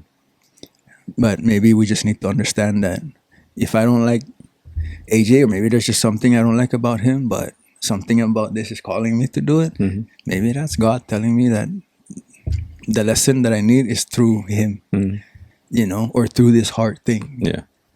Maybe I need to shake up my body, and then we just get comfortable and then we just live like dying inside, mm-hmm. And then we just comfort that by making it look good, putting on another mask, just drinking, mm-hmm. making fun of each other. Mm-hmm. And, Bar knows, I don't say the stuff that I say because I read about it. It's just, I lived through this. I was this. Yeah. I was the asshole that got drunk and talk shit. Yeah. Like even now, before I would be embarrassed of that guy. Mm. Now it's like, bro, that guy's dumb. Like I would go back and beat that guy up. Yeah. Like going back to taking that as my power now, mm-hmm. and then knowing not, and then it just gives me more ammo of how I can build other men and other kids. Yeah. Through what I've gone through, mm-hmm. through my vulnerability. Because one, it's gonna disarm them, mm-hmm. And that's what I needed to learn, was to disarm myself. Yeah. And we're all at a mindset of abundance. Mm-hmm. Like I'll run with you, I'll do everything with you, mm-hmm. I'll support you. If I do choose to decide that, hey, bro, I want to go this way and I have this, you're gonna do the same. Yeah. If I'm coming in thinking that, I'm gonna do this and then I'm just gonna venture off, that's already showing up with the wrong energy, mm-hmm. and I'm never gonna go where I need to go, regardless of where my head is telling me I'm gonna go. Mm-hmm. The energy is not gonna follow. Yeah. The funny part is like, it's like I just wish people would understand like what we're talking about, because it's like when we talk about like you've lived it, right? You've lived that version of yourself, and that version of so many of our people, like they're still in that, right? And it's more like now it's like, because we know, we're fully aware of what we were and what we used to do. It's like, that's the people that we want to help the most. And that's the people that we have the tools to help the most, because we basically pulled ourselves out of being that. And it's, it's no shit on people about like, living that lifestyle. It's a lot of it is just unawareness and stuff like that. And when you gain that awareness, and like we have, it's it's almost like you want to try your best to pull them out of that and just show them like, bro, there's fucking light over here that you're missing out on. Like there's so much things that you're capable of that you're missing out on. And I don't think it's the light they're worried about. I don't think they're worried about if there's enough air for them. That's what I'm worried about. Yeah. If I join you guys, is there enough air for me? I know there's light. I'll run in the dark, but is there enough air for me? I don't know, but you're going to Hawaii. And there's not a lot of air there when you're running, bro. A hot, You moist chose air over there. that. Yeah. No, but to go back to your point, bro, you know, like those are the things that I had to overcome myself. And one, maybe it's not necessarily because that's who I was, Yeah. but it's because of tactics and things that I've seen growing up. Yeah. And then I can go back and kind of reflect on some of the things that I did that were similar. And then I just work to overcome that. Yeah. And as Joshua Dukes would say, let's pray and break it with God. You know, and I've come to find out that that's not a one-time thing. Yeah, it's being intentional. You got to be constant. Yeah. Praying for yourself, praying for your family, praying, you know, repentance, especially. That's constant. Yeah. You don't get a pass just because you ask for forgiveness and then you can go do something else again. Yeah. Like the people that go to church every Sunday, then after they just revert to evil like the rest of the week, you know? Yeah, but then to go back to your point though, about like trying to get these people right. To me, I just come to a point during the role that it's kind of like trying to comment back and all that stuff and answer all these questions. Yeah. It's like I would rather answer an old lady's question because she is, one, common sense would tell me she grew up in hard times. So I love her. She's 60-year-old. I know her dad was hard. Like I love her. I would listen to her because she looked up to her father who lived through tough shit.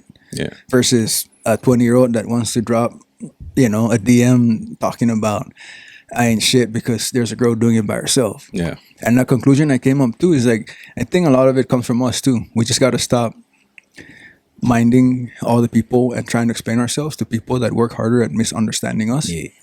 you know, and just focus on the people that show up. Yeah.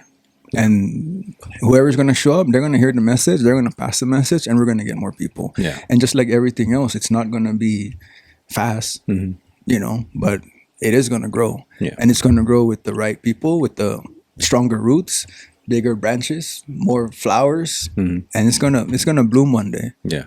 Yeah. We just got to navigate away from people that just want to pull negativity out of us and, you know, kind of derail us from the main mission. Yeah. And, you know, like that's how I was before because I used to be really fucking salty and like pissed off about like why, you know, some people that I expected to follow when the change happened, you know, when I was trying to change, why they didn't come along. I was really salty about that. Like why now that I'm like this, that I no longer see you around kind of thing. Right. And I think over time, and then knowing like when all these guys showed up and everybody came up, it's just a realization like God's going to send the people for you. Don't worry about that. Just stay on the mission that he's given you. He's going to send the people for you. And it's like, don't worry about those others. Like, because like you just need to put in the work and what you need to become and the people will come.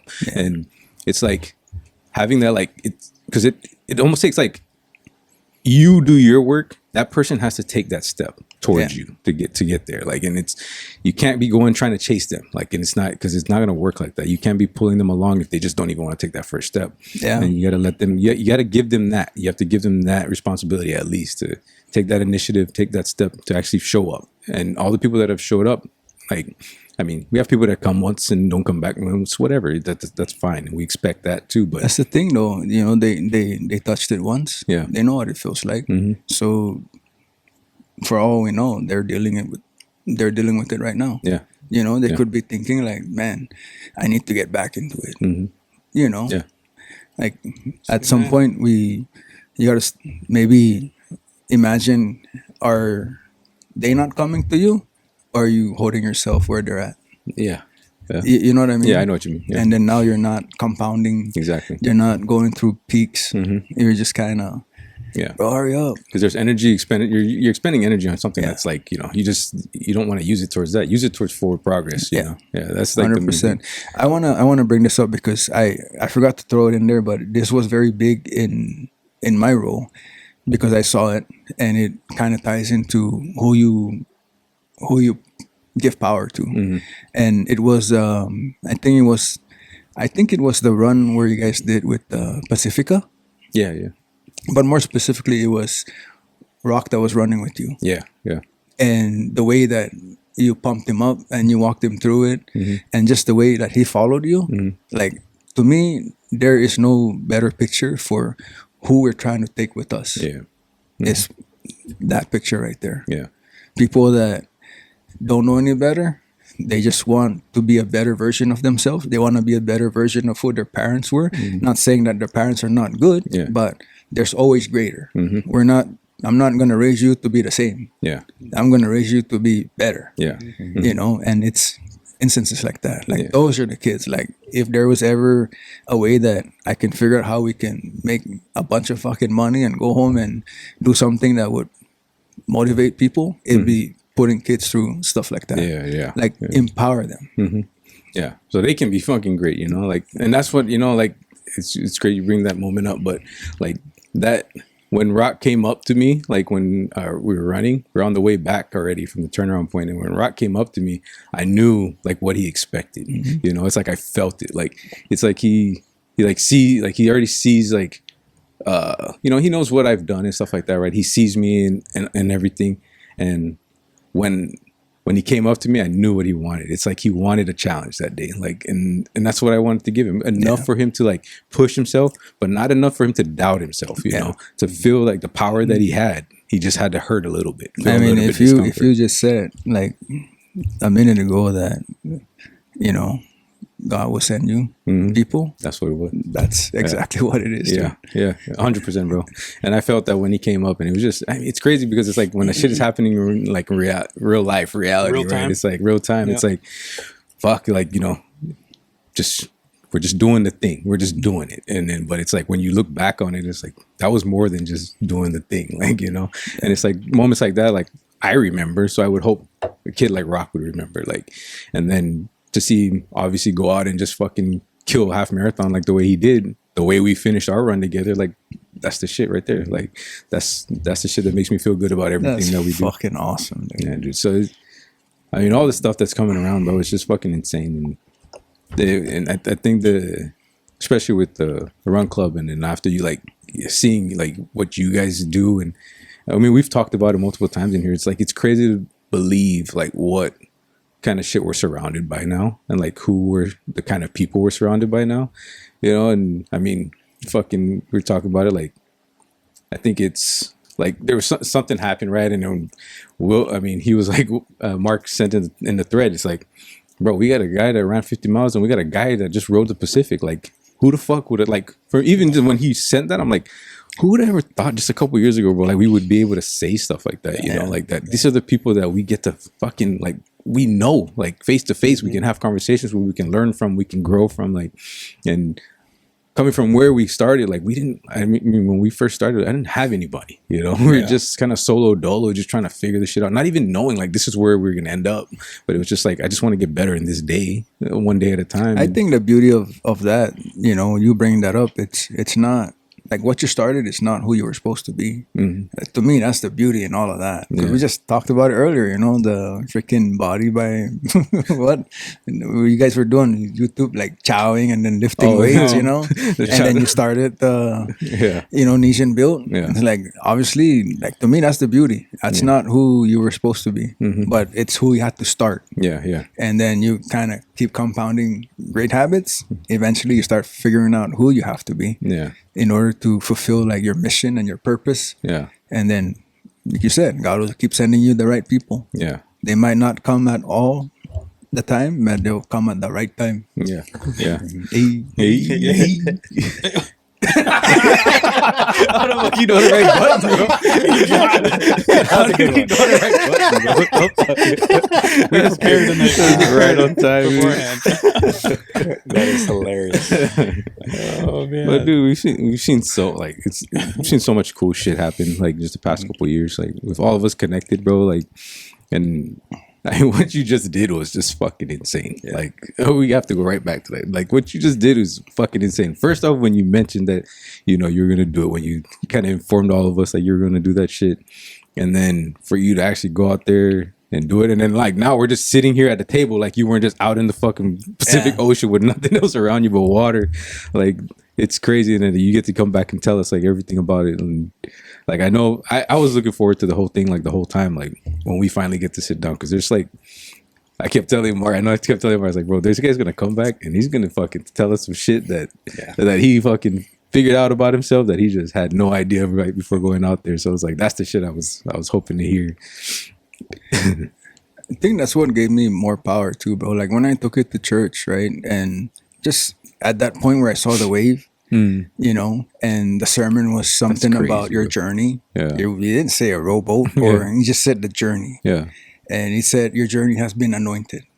Just follow, be obedient, and be faithful. That's crazy. And I was just like, Well, okay. I There just it have to is. be faithful and obedient Yeah. to the point that if I die, it's for a greater cause. Yeah. If I make it, it's for a greater cause. Yeah. Yeah. Either way, it's the journey that you Yeah. were anointed. Yeah. Like I pray and then I read the Bible and it says the gifts in heaven are greater than the gifts. And I'm just like, bro, that's what keeps most of the people on the shore Yeah. or from doing hard things because they're afraid of losing comfort or losing something that they're used to instead of understanding that when they jump over, you know, big mountains, they can multiply whatever they were afraid of losing. Yeah. Or maybe you have to lose that to gain the greatness. But we rather sit here because it's not enough. We get by, but it's comfortable. Yeah. And I don't have to stress my body. Yeah. I don't have to do anything hard. Yeah. I don't have to speak in front of people. I don't have to make sales calls. I don't have to do anything radical. I'm just going to go back and stock at midnight because nobody's at the store or it's Yeah. closed. Just hiding ourselves and preventing ourselves from like reaching max potential. Yeah. Like the kids would say, right? They're all about maxing now. Maxing out. Yeah. Like we have a tendency of not maxing out life. Yeah. Yeah. That would have been one of those moments where I already cried, bro. Like if I'm in church and I've been thinking about all this stuff and that shit And pops you up. hear the message, yeah. Quiet in the back, please. Hey, I'm gonna take Mike outside real quick. He's crying. Holy shit.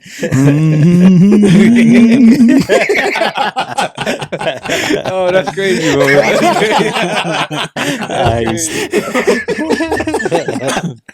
Oh shit. That's crazy, bro. That's the music that that's not what they see in Catholic Church. Right? We are now. We're bringing that.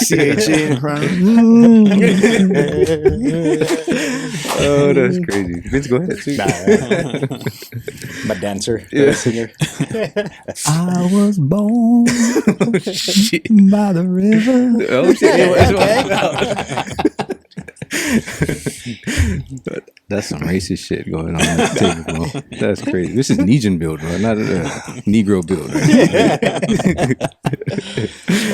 Hey, we got a token. Yeah, we got a token. Half token, bro. It's half token. Hey, half is full already. Yeah. In Labor Day terms, in my Labor Day terms, it's full token. That's wild. But hey, I brought some stuff for you guys, bro. Not like gifts, but you know, I figured I was gonna find my place on the wall. Yeah. Okay. Okay. Bust it out. We're waiting. I'm gonna bring the ore here, but I have to when I go back to Maui for hunting. Yeah. Then I'm gonna bring it back. The only reason why I didn't bring the ore is because the wife took the sedan to the airport. Oh, And I didn't feel like tying that thing and being on I-5. So we didn't lose it in the Pacific, but we lost it in the fucking I-5. No, but I brought my belt. Yeah, This is the belt, and this is where we had to hook up to get tethered to the boat. Yeah. But yeah, Still got salt on it, or that's what? you can see the discoloration. That's from the salt, and then also the sun. Yeah. Oh, I thought that was metal. Motherfucker was getting But work. yeah, in most of my stuff, you see like Isaiah 6:8 or send me. So that was my This is that was what my kept you verse. to the boat, huh? Strapped you in there. Yeah. So this is originally like a mountain climbing I harness. was gonna say, yeah. Yeah. It has like leg straps, but That you can add in there? we cut out the leg straps. Oh. Oh, I see. And then that little pouch thing that you see there, that's for the where chalk? we had our EPIRB. Oh, okay. So our beacons, like if you Yeah. fell off, then you yeah, have to activate it. Okay. Yeah. Did you guys have many supplies left at the end? We had a lot of food, but they gave us 2 million calories. I would say we had enough food to To go back? Keep going. keep going. Or come Yeah, back. like, Yeah. Yeah. maybe go to Guam with that food. Shit. Dang. Oh yeah. Wow. Were you guys always using? Was that like part of SOP? Was to always have like the life vest too on? No. Like the no. Okay. No, the only Just the harness. The only time I had Harness. my life vest on was in the cabin one time when we were anchored down, and I thought the boat was gonna break in half. Really? So I figured if it did, At least you I would, fucking. no, you just At least water they'll find you activated. floating. Yeah. Mm. And then Vince is gonna do a shoe with my shoe. But yeah, you can see all the salt. That's all salt. Dang. Yeah. But Is that like a water shoe? yeah, Yeah, you yeah. see how it has the drain. So if like water goes in, then it drains out the bottom, Oh, dang. Oh no shit. and then it grips wow. on like fiberglass. 8 time out. Oh, yeah, I see it now. Yeah. You got to look closely to see the drain. Oh, crazy. What does it smell like? Oh my goodness. Did you really? Yes. Oh Push shit. it That's like strange. that in rough. your face. That's dope. You see the drains? There's Yeah. like lettuce in Show here it to too. the. It's like lettuce. It is. Show it to the. Oh, I don't know if you can see from the camera. That's crazy. I've never Yeah. seen a shoe like that. Let me do a close up. I was gonna say AJ could probably just. I'll go there. Can't even see the screen. Can you see right through it? Yeah. From the bottom and the top. I need some of that for my kayak, dude. Because I just wear Crocs.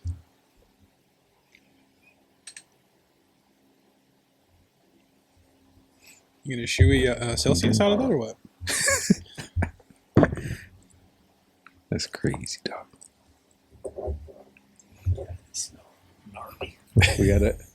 I already kind of have an idea of what we're gonna do because we're gonna obviously we're gonna have to move the wall here soon already. So It's good. gotta Let's have see if an I have idea. Liam 3D print. If we could find a model, that'd be dope to put it in with that. Yeah, Just a 3D printed version of the boat, if we could find Oh, one. that'd be dope. Yeah. That'd be cool. and then That'd be something dope. to like sit this stuff on or something like that. Yeah. Yeah, Yeah.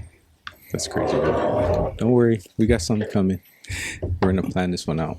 Yeah. So But that's gonna be a different wall. the Yeah, shoe, yeah, it's gonna brother. be- the shoe. Like I don't know if it's being out there and not smelling, or maybe I smell and it smells good to me. But now when I unpacked it, because we sealed it, Yeah. and when I opened up that bag, I had that smell. I didn't smell that before. No, for I was real. like, what He's the like, that fuck wasn't is me. that? But I remember the two things that I always rub myself with after cleaning myself up was coconut oil and tallow.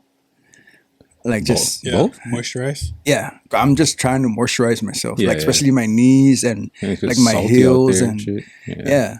So that's why when I smell my shoe, I'm like, damn, bro, it's like tinaktak big fingers. It's like- It made me hungry.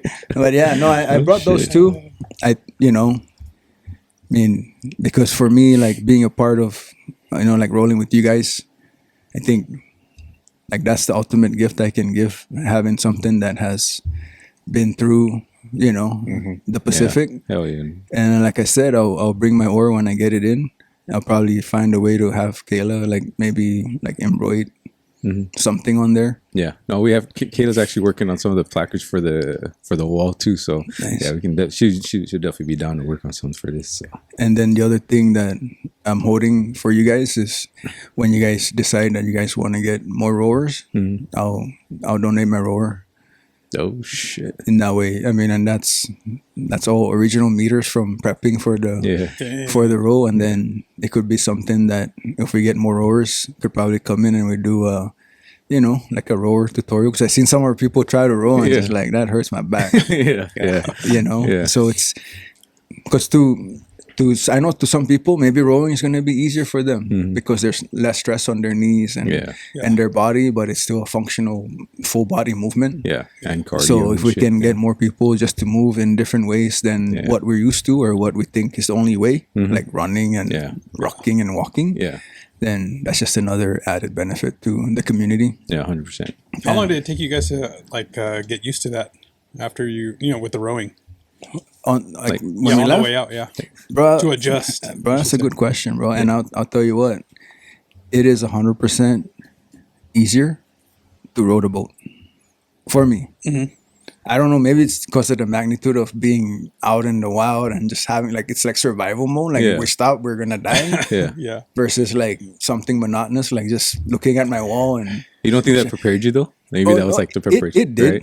It did, and especially like watching tutorials and then how to do the movements right. Yeah. Yeah. That's what it prepared me for. Yeah.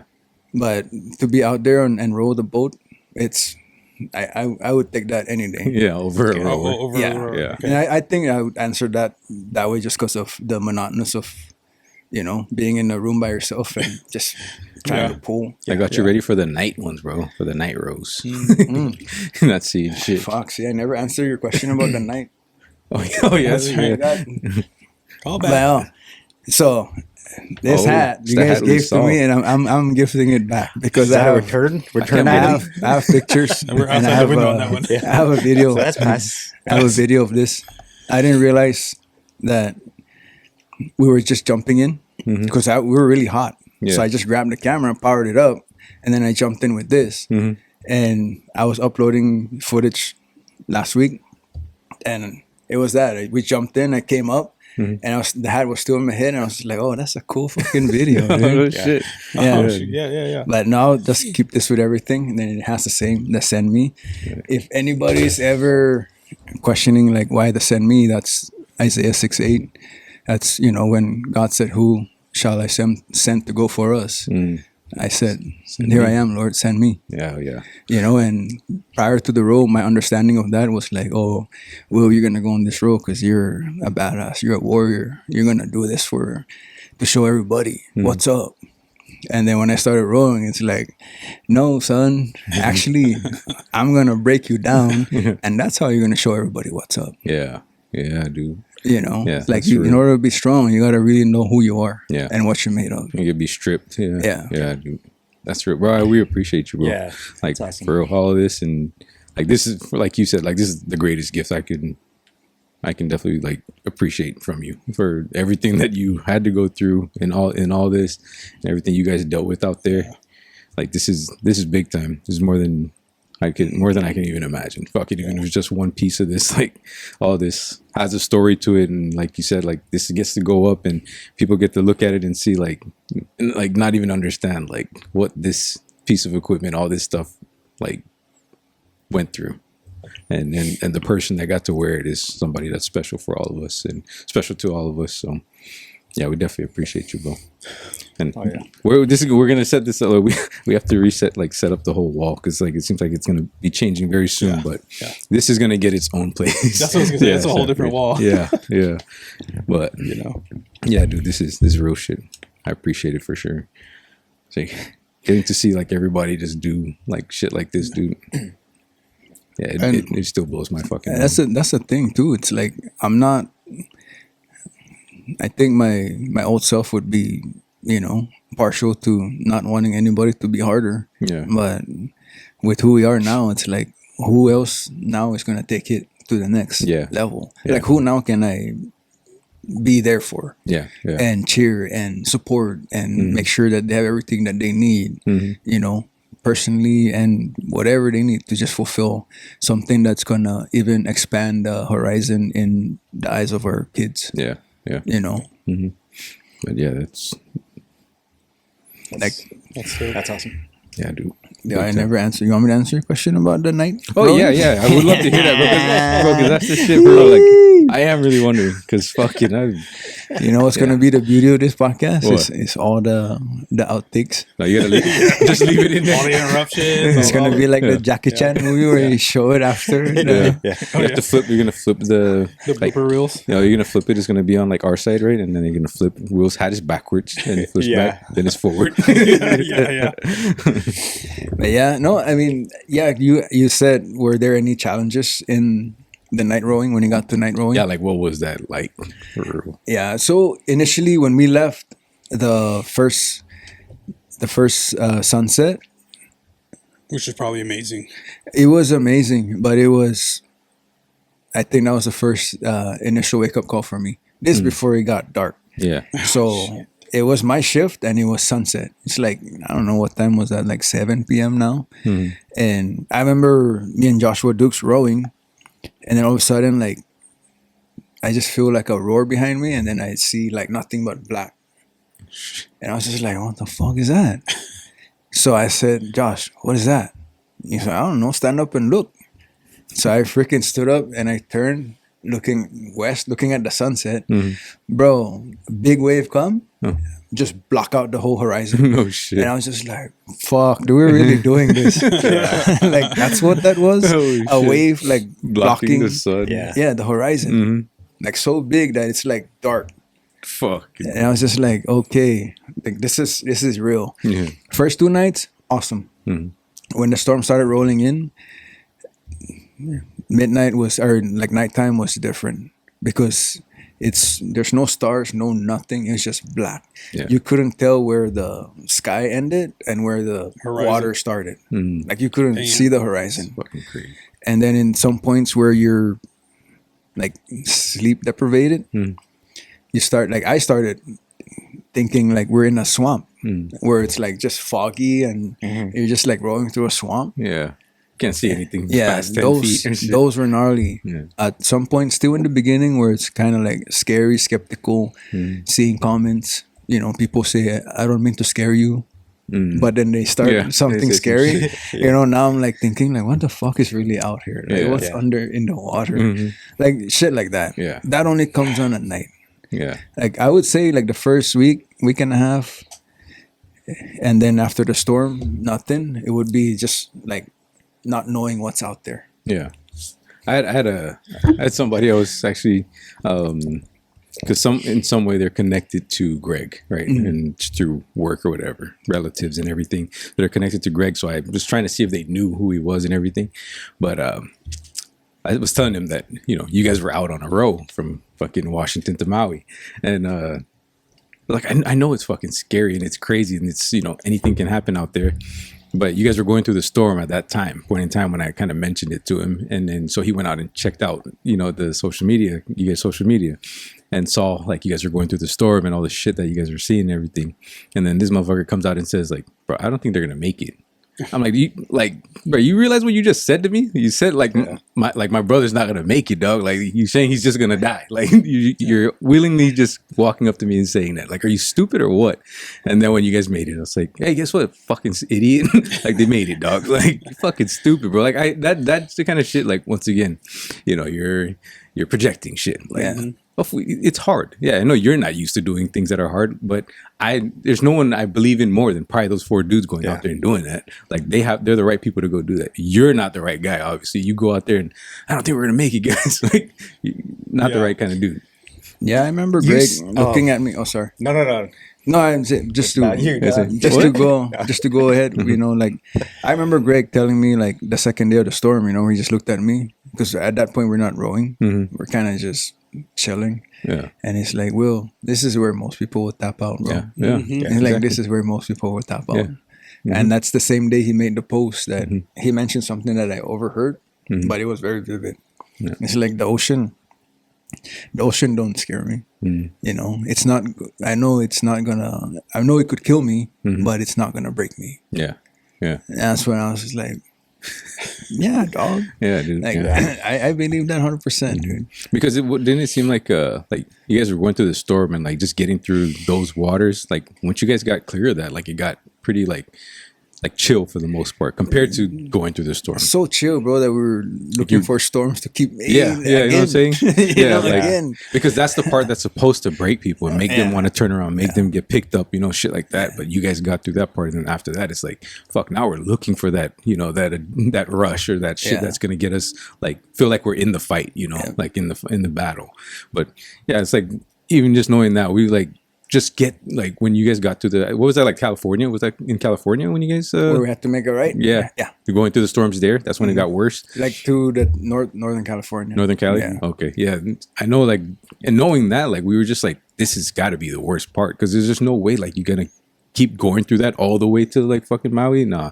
Like it's like this has to be the worst part, and it's like this is where it's like life itself, right? Like you dig in and you just day by day just get through that shit, and then this is where people are going to turn around. This is where Yeah. people are going to quit. But Into the storm. yeah, it's like, but knowing you guys, it's like, I don't think this is where these motherfuckers would. This is probably this is most likely what they expected and what they were searching for. Yeah. And you just fucking just killed that shit, bro. Yeah. I bet that had to be like one of the hardest parts too, just hunkering down, not being able to get out and just work. And was that rough? Was that one of the roughest Yeah, parts of it? Like just anchoring. Yeah, just anchoring, like not being able to get It out. was good until it was not. Yeah. So like initially the storm came. It's like, oh shit, we're gonna have to power anchor because we cannot row. Yeah. Once again, we just go back to us doing this after months of training, Yeah. right? Mhm. So we don't know any better. Mhm. So it's like let's just anchor down and ride the storm out. Wake up tomorrow and let's reconvene, see what we're gonna be doing. And rough. Yeah. And just imagine our cabin is bigger, it's rough in there. If it's rough in our cabin, how much rougher it is in Josh and Greg's cabin. You know?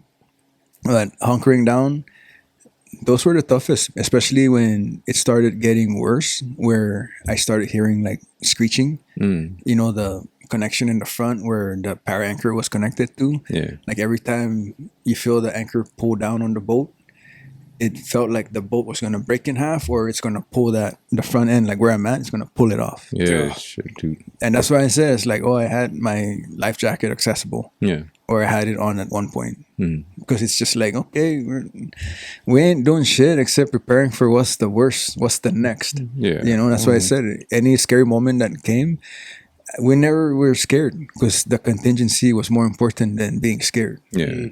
You know, like, and going into it, there was an element of fear, but we purposely made that a point to encounter it when it does appear. Mm-hmm. And in those moments, like, there is no accepting fear. It's more of contingency and what are we going to do? Like me, I already knew where everything was at. I knew where the life raft is. I knew where the guns were. I knew where everything was. So if something does happen, it's like, just throw this in the water and let it open up, Yeah. you know, all those things. Yeah. So some responsibilities were handed out. Some were just something that you kind of took to point, you know, is to make sure that it happens when everybody's under duress. Yeah. But, you know, to top that off, the reason why it got scary is because we figured out that we were doing it wrong. But we didn't figure that out until we were past the storm. With the pair anchor that Yeah. you're talking about? Yeah. Like how you had it too shallow? The power anchor was supposed to be connected to a 250-foot rope that was connected to the actual anchor. We just had to swap out the rope. Yeah. We were connecting it to a 50-foot rope. Yeah. So that's why it was so, Like pulling so rough, hard. yeah. Yeah. So just imagine this big wave come in and scoop the boat up. And then from the back, it goes to the front. So now it lifts up the boat in the front. And then the wave's gone. The anchor is now pulling it down. back down. So subconsciously, it became like my subconscious, bro. Just, I'm sleeping. I can feel the boat go up. I know at some point the boat's leaving me. Yeah. And then I feel it gone. And then I know in a matter of seconds, I'm coming back down. Yeah. And just back to sleep again. Yeah. Like, I already know that's just what's happening. Yeah. Yeah. The stuff that I couldn't sleep, when I start hearing that, Yeah. That tensioning. it's just like, ooh. And then we go out, talk to Greg. Greg's like, bro, we're just imagine now it's like doing that, like Yeah. whip, right? So like it does what it does to me and Johnny, and then it whips them in Yeah. the back. Because the anchor's on you from you guys' side. Yeah. Yeah. So that extra rope is supposed to be like almost like a buffer, yeah? Yeah, Between- further away, and then now So it it's can just pull the doing rope. its job. It's not doing like not whipping. we're not in a rodeo. Yeah. It's more yeah. of just holding position now. Yeah. And we're kind of just doing this. Yeah. And that could have just Yeah. changed the game. Like, if you that guys could- knew that that could have from the snapped off. beginning. Yeah, but at the same time, we talked about it. We probably would have got comfortable and just, let's just anchor down again. Yeah. Yeah. You know? Yeah. Versus just riding through it. Yeah. How'd you guys know how'd you guys figure out you were doing it wrong? You finally Googled it. I was like, Something ain't right over here. I was like, this is Let me check, bro. sending me We got funny the- ass memes and shit. we We got were through the rolling. storm and shit. Bro, me and Joshua were rowing, and Greg's sitting in the front. He's like, "Oh shit, guys, look, we're actually doing it wrong." And like, we're all just laughing. We're like, Oh, "What man. the fuck, Yeah. dude?" That's Well, look, I crazy. mean, luckily the fucking boat like held up, right? Like that's the Yeah. thing. Yeah, like, for real. 'cause fuck, that dude. could've- That's why we say that that boat is indestructible. Yeah. Yeah. The only reason why that shit. boat won't do what it can do is if you do something that hinders that. Yeah. So if you don't shut your door and the boat rolls over, now the cabin's intake water. Yeah. It doesn't mean that it's going to sink. Yeah. It just means it won't flip back up right. Yeah. And that's why in our cabin, there's pumps. So if you're outside and the boat is upside down, there's handle that you put and then it's going to pump the water out from the cabin to where it's going to flip back up right. Oh, nice. That's why the protocols were if it's rough waters, you got to be quick egress, like coming in, going out, and then latching yourself at the same time. Yeah. Damn, dude. So there's times where like if we're switching, like I have to come out first.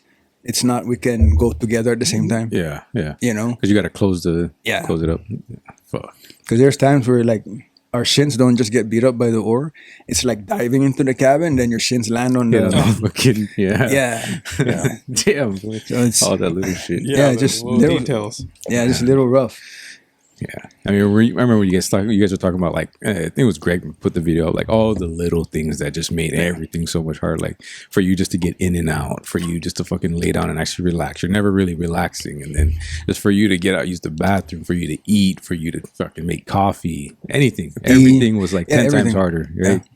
That's what I think. Like if anything, like that's why you're saying like being more intentional, because it's like if you want to get up and go fuck around, like you have to do it. Like it takes a lot of energy out of you to go fucking do any simple task. So Hey, or would you want to waste your energy trying to fix a mess that you didn't mean to make? yeah. Especially out there. Yeah. You better don't miss the fucking bucket. Don't miss the bucket. Fucking sit your ass down. Don't shoot until you sit. Yeah, so There's a Google- lot of lessons. With you guys searching things like that, can you like tell people what it was like for you? Because so us wanting to get information, right? Like me personally, I wasn't gonna be sending you a whole bunch of messages. Yes, I was curious the whole time, like, man, how you're doing this and that. I'm sure everybody here was. To get specific messages from you. So like it'd be a funny meme that you would send me through Instagram, which I was like, what the bro, dude, this dude's in the Pacific, man. And I know storm's coming, but he'll send me, we've always sent, memes to each other.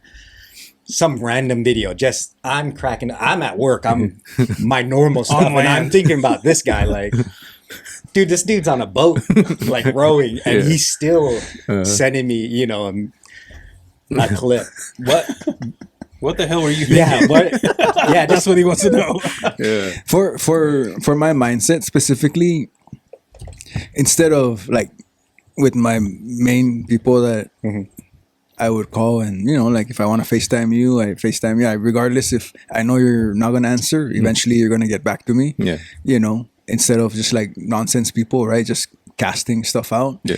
Those are very specific. It's more to show you that I am still who I am. I still love you. I'm doing great, based on the context, And then like if I send you like a video of something that touched me, it helped me grow, it helped expand my mindset, and I share that with the people that, are on the same plane. Yeah. And it's the same again, like to read from that one message is like, oh shit, I guess he's doing good. Yeah. If he's like trying to be better, like based on the message that he's sending me, like those were like subliminal messages in messages, like, without having to say a lot. Yeah. Yeah. exactly. And I felt like too, because we also, I was grateful enough to get a FaceTime call for you. So I knew as soon as he called, man, I answered. I was in the middle of a workout and I was like, hey, just gonna have to pause. I was like, bro's calling, answer it. So, and everything is intentional. And I felt like even when we were messaging throughout your expedition, it was, real quick. Like you'll send a video, I'll send one just real quick. I just knew you were busy. I'm like, dude, I'm not gonna go. But it's wild too, right? Because like any one of us can FaceTime each other and we're gonna have a substantially long conversation. But being out there, everything was intentional. So if I gave you I send you a 30-second video, it had points in there that You know, Yeah. it's not like, hey man, you know, I was thinking about, you know, Yeah. it was very like specific, Right. and ultimately it gave you all of those, you know, like okay, he's good, Yeah. he's thinking about something, he's growing, or Yeah. you know, he's hurting, or maybe he's thinking about that, you know. So now it gives you the opportunity to process, and then you kind of give me feedback, Yeah. you know, or we can carry on at a different, Right. you know, different time. I mean, fuck. Even he messaged me a couple of days after the 50 miler. I'm like, bro, what I just did it ain't nothing compared to what you guys doing right now. Don't worry about. It was very, very small, my man. It's like, I was just thank like- you for reaching I was out. like, but- bro, this guy can just sit on the bench when he want to.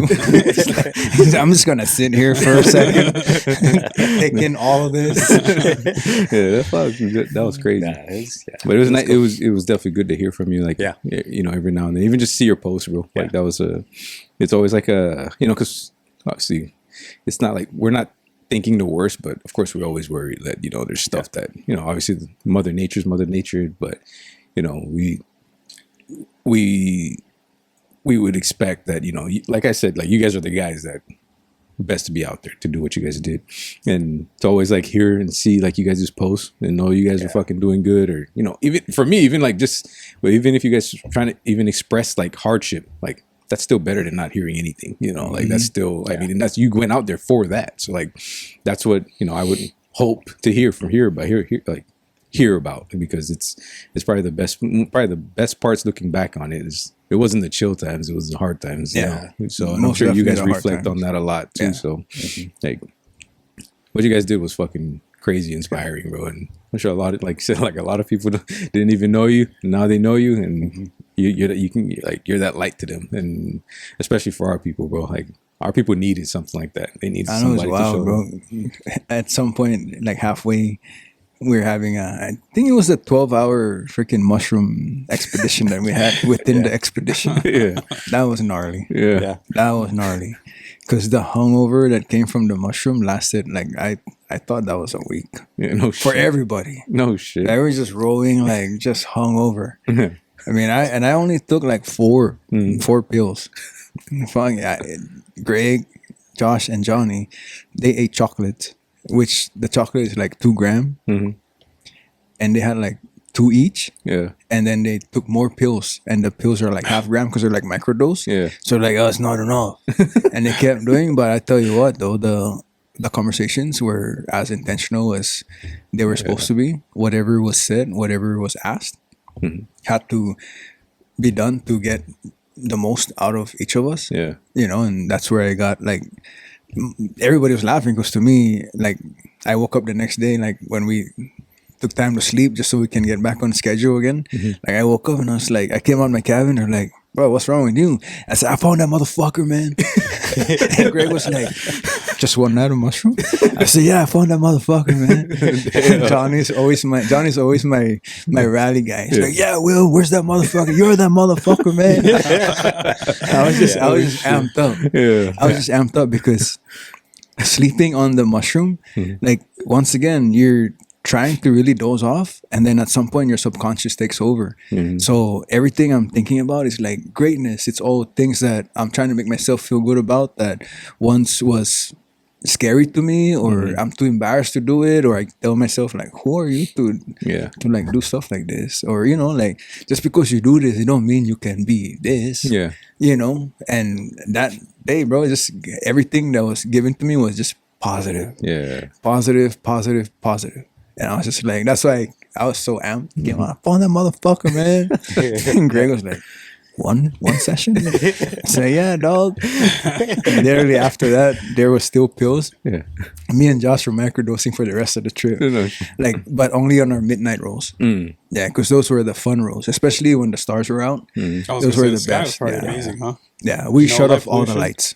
Like even our tri-light that's supposed to be on, yeah, we shut all of it off because we have the AIS, which signals if there's boat in our vicinity within 5 miles and on the same heading, Yeah. then it'll alert. So it's like not, you know. Plus we have the mirror, so we're just looking at the mirror. If you see a reflection on the mirror, On then the light, yeah. no, you better turn around and see how Did you far have back any of that those? is. Did you have any of those indicators, alerts, or anything? Yeah, we you did. did? Yeah, we had quite a few, but for us, we're lucky enough that it's far enough distance. Yeah. But it was soon enough to where we can contact them, and it's always about being proactive too, because we cannot wait. You cannot be there and be like, oh, I hope they give turn them this like way. 2 more minutes and see how close they are. Because 2 minutes is fast for, Yeah, for a big a ass ship. boat, Yeah. Yeah. So it's more about being proactive and then hollering at them, letting them know if they recognize us on the radar, and to know that we have limited mobility, so they would have to maneuver around us, and therefore they just change their heading course, just to get Could around they us. tell what size you were on that thing or no? Yeah, they can tell. Oh, Because when you register with AIS, like when we see who that is, we can pull it up on the site, Oh, okay, and it okay. shows us the size of the boat, what Yeah, they're yeah. carrying, like who the Yeah. captain All the is, and- details. yeah, Yeah, and you guys are only limited, maneuvering because obviously there's no motor, right? Yeah. But obviously you guys are smaller, but it would be easier if you had a motor. But just a lot of work to more work for you guys. Yeah. And that's another thing I learned now that you brought up work, right? Is like in sailing, they call it tacking. So I always was under the perception that you just sail when there's wind, and then when there's no wind, you just calm down, right? Versus like the actual sailors, they do a thing called tacking where they kind of zigzag because they're going with the windage, especially if they're trying to get somewhere fast. Yeah. They're not just going to go here and then catch the wind going this way. And then when it dies, it's like, okay, we're chill until the next, look at the radar and Whenever see the wind 2 shows. days, Yeah. right? No, it's like they catch this one and then they see one going this way, they'll take it. And then they find one going that way, they'll take it again. Like we could do that, but obviously with the rower, like what's the distance? Yeah. Yeah. Like a sailboat, you can say, we're gonna go this way 50 miles, and then we can ride it down 100 and then come back 80 Yeah. and then go back to, Yeah. like that's a lot of miles, like to put on to row. Possibly row, more yeah. days too. Yeah. So yeah, shit, bro. It's wild. Like I'll give you guys a good picture. I had a speaking engagement on Thursday, and that was for a organization called Run to Win. They're an organization that's it's faith based, and then they do a lot of after school activities for kids that like don't have like they can't come home because their parents are working, and they need somewhere to be and kind of hang out and play. And then also for kids that really just don't have anywhere to go to do something. So those kinds of activities, and they're all sports activities. But I had the speech there, and we did it in a gymnasium because there was a basketball clinic. And one of the kids asked, like, what's the biggest wave that I see, that we saw? And I just told him, because that's another thing I had to learn about myself, bro. So I have to like change my story, same context, but I have to do it in like age groups, right? So Yeah. like I have to know how to convey the information to a 5 to a 9-year-old, to a 10 to 14, to a teenager, a young adult, to a church group, to a jiu-jitsu community, to our island community. Like there's different nuances that I have to put in there to make them understand and like keep them like reeled in Yeah. so they can see. And we were sitting in the gymnasium, and I just told this kid, I said, instead of saying like 40 feet, because I don't know what 40 feet to them looks like, Yeah. I said, look at the top of the gym. And they're looking at where the ceiling meets the wall, right? They were like, "Rod is high." I said, I'm pretty sure in some instances it was higher. Yeah. But imagine we're sitting down on the floor, in a rowboat, now we're looking at the top of the wave right there. Yeah. And they just looked at me and they're like, that is big. I said, yeah, it's big. I said, now imagine this. We're all on the roof and we don't see the wave build in front of us. The boat sinks. Yeah. And now the wave is there. And they're just like, no way. I said, yes, 100%. Yeah. That's some wild shit. And in most cases, bro, like those were the scary ones, but they never really like lifted us and push us back or try to roll us. It's just scary because it comes like that close where the flags are, and then it ducks under the boat. Then now the boat goes up, then it cruises, and then it goes back down again, and then another one builds up. The only time it gets wild is when you see a white cap on it, because that's gonna break. Yeah. It's gonna break, and you hope it don't break like right on the boat. On top of you guys. And in some instances, it did. Yeah. Like it hits the back of the boat, and then the top just. It hits when it hits the boat. It like pushes it down, or just No, like it slams the boat. It pushes the boat like forward, projects but it the forward. top of the wave falls. Oh shit. Yeah, I was that worried you're that it's surfing? gonna hit like the boat and then like Yeah. Tip you it. know, tip it over, Yeah. like long ways instead of us rolling. Mm-hmm. Yeah, that's what I was worried about. But then it just like smack, like a big thump. No. Did you guys have to face the wave as it's coming to you, or did you just? We're in line. We're perpendicular to the wave Okay, because yeah, we're that's what I was riding the curious. wave. Yeah. What made it scary for us is that, like in the instance of the storm that we're heading south from Washington to California, the wind was blowing southeast. So if we rode that wind, it's blowing us. By the time we get to California, we're going to hit the coast. We're going to hit the Yeah. cliffs or Yeah. go back into land. Mm-hmm. So we had to change our heading Slightly. to slight west, Yeah. just enough to keep maintaining that direction away from the coast, trying not to miss the turn to the trade winds, and more importantly, not trying to roll over. Yeah. Yeah. You know, like get broadsided. Yeah. Yeah. That's what I mean. Yeah. It's like Yeah. But in those instances, like that's why we stood up and leaning into yeah, it. because you're gonna get like rogue waves and everybody just like leans into it and then you just push the boat. Sometimes you can feel the power of it'll like dip one half of the boat down to where we start leaning this way, but you cannot go all the way that way because now you're gonna take the big waves, gonna roll you over. Yeah. Yeah. It's just wow. So everything had to be secured. The toilet had to be secured. Yeah. You know, all the water bladders, the water containers had to be secured. Our chairs are always secured. And the only thing about those that, you know, Kelsey reminded us of is that those are the things you have to be careful of when you roll over because they're a lot heavier. So you don't want them to like hit your head, Yeah. you know, when you Possibly concussed or something Yeah. like that. You in could- the water. be in the water and both concussed and everybody in the cabin still sleeping. Yeah. Even though they just fucking rolled over. Yeah. Fuck. Like that's the kind of thoughts that you think about. Oh, yeah, for Then me and Josh like, bro, should I just hold on to the jack line and if you roll, I'll just go upside down, come back up like in a kayak. That's just- He goes, we shall see. Good luck with that. He's like, we shall see. But then there's so many different things, bro. Because you got the chair, you got if the oars weren't tied up and you rolled over, like now the oars are just free. So like I just imagine, like I always imagine like Final Destination shit, you know, like the oar fucking hit my eye, you know, and fucking you got some brain matter everywhere, you know. It's like, but I think that's just my mind. I just take it to the extreme. Yeah. Yeah. I think I always feel good thinking or expecting the worst, Yeah. knowing that I cannot control that. But still, like that shit's Like if it was meant to happen, it would have happened. you know? yeah. Fuck. Crazy. Like Greg would say, just surrender, Just just surrender surrender. to it.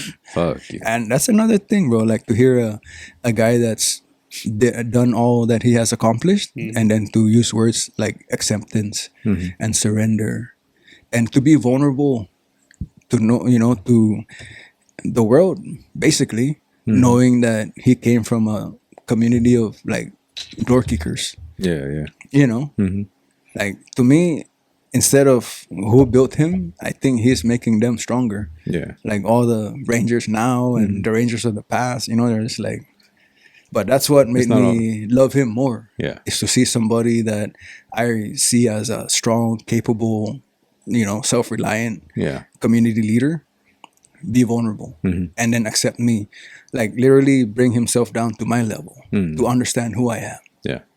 You know, just going back to what I said about our people so fast to like, oh, yes, white guys, you know, like I got messages too, like, oh, we're not worried about you, we just worried about the white guys on the boat.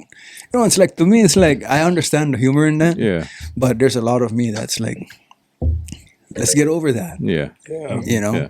Just get past it. Like this white guy, I would depend on versus the female white guy. Yeah. I'll never depend on the female white guy. I'll take this white guy. You know, The female if white that guy say I'm from the government, I'm here to help you. I don't like that guy. I like this guy. Yeah. Yeah.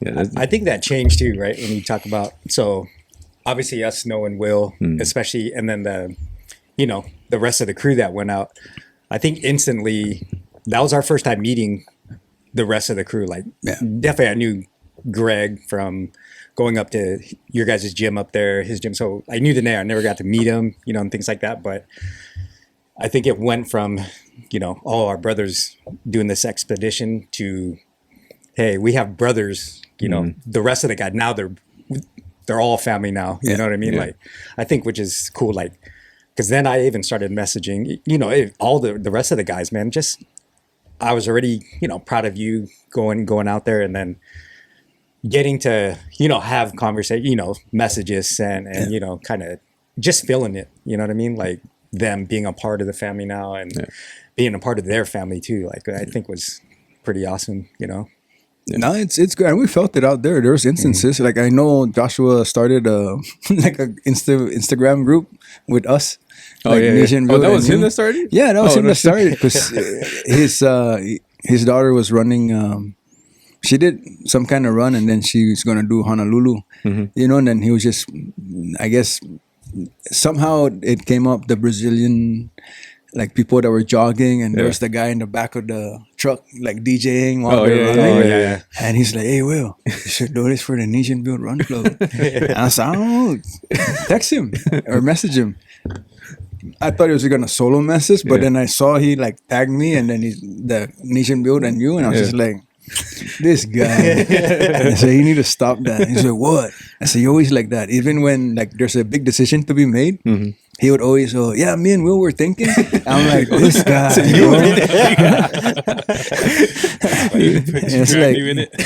you ever watch that sitcom with Wanda Sykes and what's his name? That Epps, the comedian dude, Mike Epps? Mike Epps. Mike Epps. I don't think so. I don't- Yeah, well, that's where the Wanda Sykes, you motherfucker. Yeah, and it's like I know Greg, like he's just waking up. We had a stressful night, so I know when and how to like feed him stuff. Yeah. Plus there's some stuff like that I taught some of the boys on the boat, right? Like extreme ownership. Just like if something needs to get done, just do it. Like don't wait for daddy to wake up so you can tell him that something's wrong. Or show him that you did Yeah. it. Yeah. And he would always talk to me like, "Yeah, I was thinking we want to do this, and we should do it that way. It'll work out for us at sunrise." So I'll give you guys a context.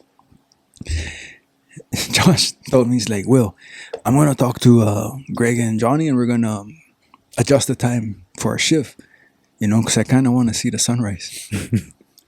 And Greg wakes up and like, "Hey Greg, so me and Will were thinking," and I'm like, "Bro, what the fuck? Like you asked me, I said I didn't give a fuck. Like all I care about is that there's forward progress. Yeah. That's all I care about. Yeah. I don't care about no sunset, no fucking sunrise. Like I just care that I can show up through row, you show up through row, everybody does their part, and we keep moving forward. That's all I care about. And then Greg, he said, "Okay, yeah, no, that sounds like a good idea." And then now Josh goes to sleep. Now I'm making water. Like I said, every time before I go to sleep, I see if there's something I can do to help the team before, and then Greg's rowing and he just looks back, "Will, what's up?" It's like, "Why do you guys want to change the time?" And I was like, "I don't know. Joshua said he wants to see the sunrise." Professor's like, "Motherfucker. 2 weeks, me and John have been rowing in the dark. I want to fucking see the sunrise too, faggots." I'm just like, I don't know, dog. Yeah. I don't know. That's that guy. Yeah, everybody was thinking. Yeah. That's fucking crazy. It was wild. Those little ass fucking. That's awesome. Man. Yeah, those moments, bro, that you remember. Well, I think the only thing that I never said on the roll though, this is bonus. This is bonus. bonus. The only thing I never said on the roll, and for reasons that I'm pretty sure you guys would understand, might make me sound like a conspiracy theorist, or I might be wearing a tinfoil hat. But if you've listened to anything I said, I always said the first 2 days before we encountered the storm. The second day, when I woke up to roll my first shift, there was a shitload of chemtrails in the sky. And I remember asking Greg, like, "Professor, you see that shit?" And he's like, "I know, man. I thought we were not going to see any pollution out here." And I asked him, I said, "You think that's like the government, like trying to give us something, And he's like, "I wouldn't doubt it, man. Government don't want people like us empowering other men to be strong." And sure as shit, what happened the next day? We started riding storms. Oh shit. So now I'm just like, that's in my mind. Yeah. So what else is coming to my mind? Yeah. Like, fuck, if we make it through this, like, I'm rowing and then I'm thinking of like, what if like a torpedo just, I'm just like, I can't be thinking like this. Like, that's not, Yeah. But at the same time, we've seen a lot of different shit that nobody can explain. Yeah. You know, so I'm thinking like, how can I relay messages to my people to let them know In case this happens. Yeah, right? Yeah. So it's like in those subliminal messages, I was trying to figure out too sometimes, like, how can I let you guys know, like, the shit that I see that I'm kind of skeptic about, to where it's not going to raise an alarm and, you know, if there was something in fact happening. Yeah. Or they flag your account even. Yeah. Yeah. Yeah. It was weird. I had to swallow that shit. Yo, This that's is crazy. the first time I ever mentioned that. But that's a crazy thought to have, Yeah. like Yeah. a couple days in, bro. Like that's fucking crazy, bro. Because I know we see it every day here. Yeah. You know, and the reason why it stuck with me a lot is because before I left, we had the storm in Saipan, the first typhoon in Saipan. And what did they all say? Oh, it's rare that the typhoon happens in April. Yeah. You know, so to me, I'm like, okay, that makes sense. Like, it's not supposed to happen in April, so why is it happening in April? Yeah. You know? And then now as I'm rowing, I just have more time to think about my people. And then I just start thinking about the significant events that are prior to that, like the mining and all that stuff. So I start to worry, you know, like, are they trying to like overwhelm my people just so they can give up and just say, you know what, let's just all move to America and, you know, Yeah. and then they can do with what they want. Yeah. Or just accept whatever the government offers them. Yeah. At that point, because they need it, because they're suffering. Yeah. And I think it's in those moments that I thought like that is where I started trying to really figure out, like, how can I help, like, empower my people to just be more self-sufficient, not even to fight against, Yeah. just don't be reliant Yeah. on other things, like, just be self-sufficient. You know, if we have to revert back, that's why I go back to my olden days where growing up with nothing was like probably the most fulfilling time of my life. Now that I think back, like, how can we revert back to that? Yeah. You know, because we've been so conditioned to get used to, you know, being handed stuff and being dependent on other people taking care of our needs, you know, and then we somehow get comfortable with what they give us to where now we're using that to subject whatever we can say is our wants. Yeah. Yeah. But not our needs. Yeah. Yeah. Yeah. That's a I was crazy going thought. through so much. I was like, man, and then halfway, the wife is good. You know, she's good. And we start having like very deep conversations, Yeah. you know, and then she started talking to me about masculinity, you know, and she started surrendering her part, Yeah. you know, asking me questions like, have I ever withheld you from who you're trying to fully be capable of? You know, I want you to keep being masculine and start, instead of like me trying to take over some of the basic decisions that we can make. Like, you can do what you do and I do what I do. I support you, you support me. And I'm just like, fuck, we're really journeying through this together. Yeah. You know? Yeah. And then more conversations come out of that. Like, how can we better ourselves to move back home and create an impact, to have more things for our people to do, rather than for us to go back to kind of get away from this rat race. It's more of like, how can we use what we've known and what we've built and who we know to build something that could progress our people Yeah. back home. Yeah. You know, because would I ever want to go back home? I would love to go and live back home, but it's not for me to go back home and not be an impact or be a contributor and be an NPC. Yeah. Just to go back, just to fucking Yeah, chill. because I know, to be honest with you, man, like, if couldn't I do go that. back home and I don't have the same mindset that I have, I'll probably give myself a year or two and I'll be dead. Yeah. You know, probably from diabetes, high cholesterol, you know, heart attack, Yeah. maybe some kind of Heat cancer of stroke, some bro. sort. Fucking heat stroke. You know, instead of like bringing that, I rather endure the pain of change than the pain of remaining the same. You know, Yeah. it's like I want to put myself to a transformation to where it not only could improve my life, but it could impact others. You know, and that's the only way I'm going back home. So it's in the works. I have some stuff that I've been writing up, so obviously it's gonna come up in probably this table again Yeah. to figure out how we can make it more impactful, and then ultimately the most important thing is how can we bring it to fruition. Yeah. Yeah. You know, because I know there's enough of us that can make something happen, Yeah. and at least that part can start sending out bigger messages so we can get more people and then gain bigger traction to start really affecting change. Yeah. Yeah. Oh yeah. I love You're to gonna be hear the it. spark. Yeah, bro. I like that, and especially since you're bringing it back home. Yeah, you already know I'm on board with you. I'm on board with you. Whatever the hell. Roger we're gonna that. do, 'cause Even I if it know- means the four of us buying that boat and rowing home. I don't know. I didn't say that much. I don't know about that much. I had to wait say- for him to say that.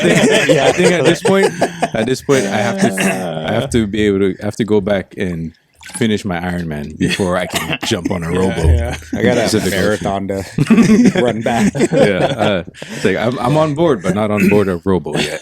Not yet. Board the I'll ferry. support you however I can, bro. Yeah, Just not that. yeah. However, I can. I can't. Yeah, that was a little too far for me.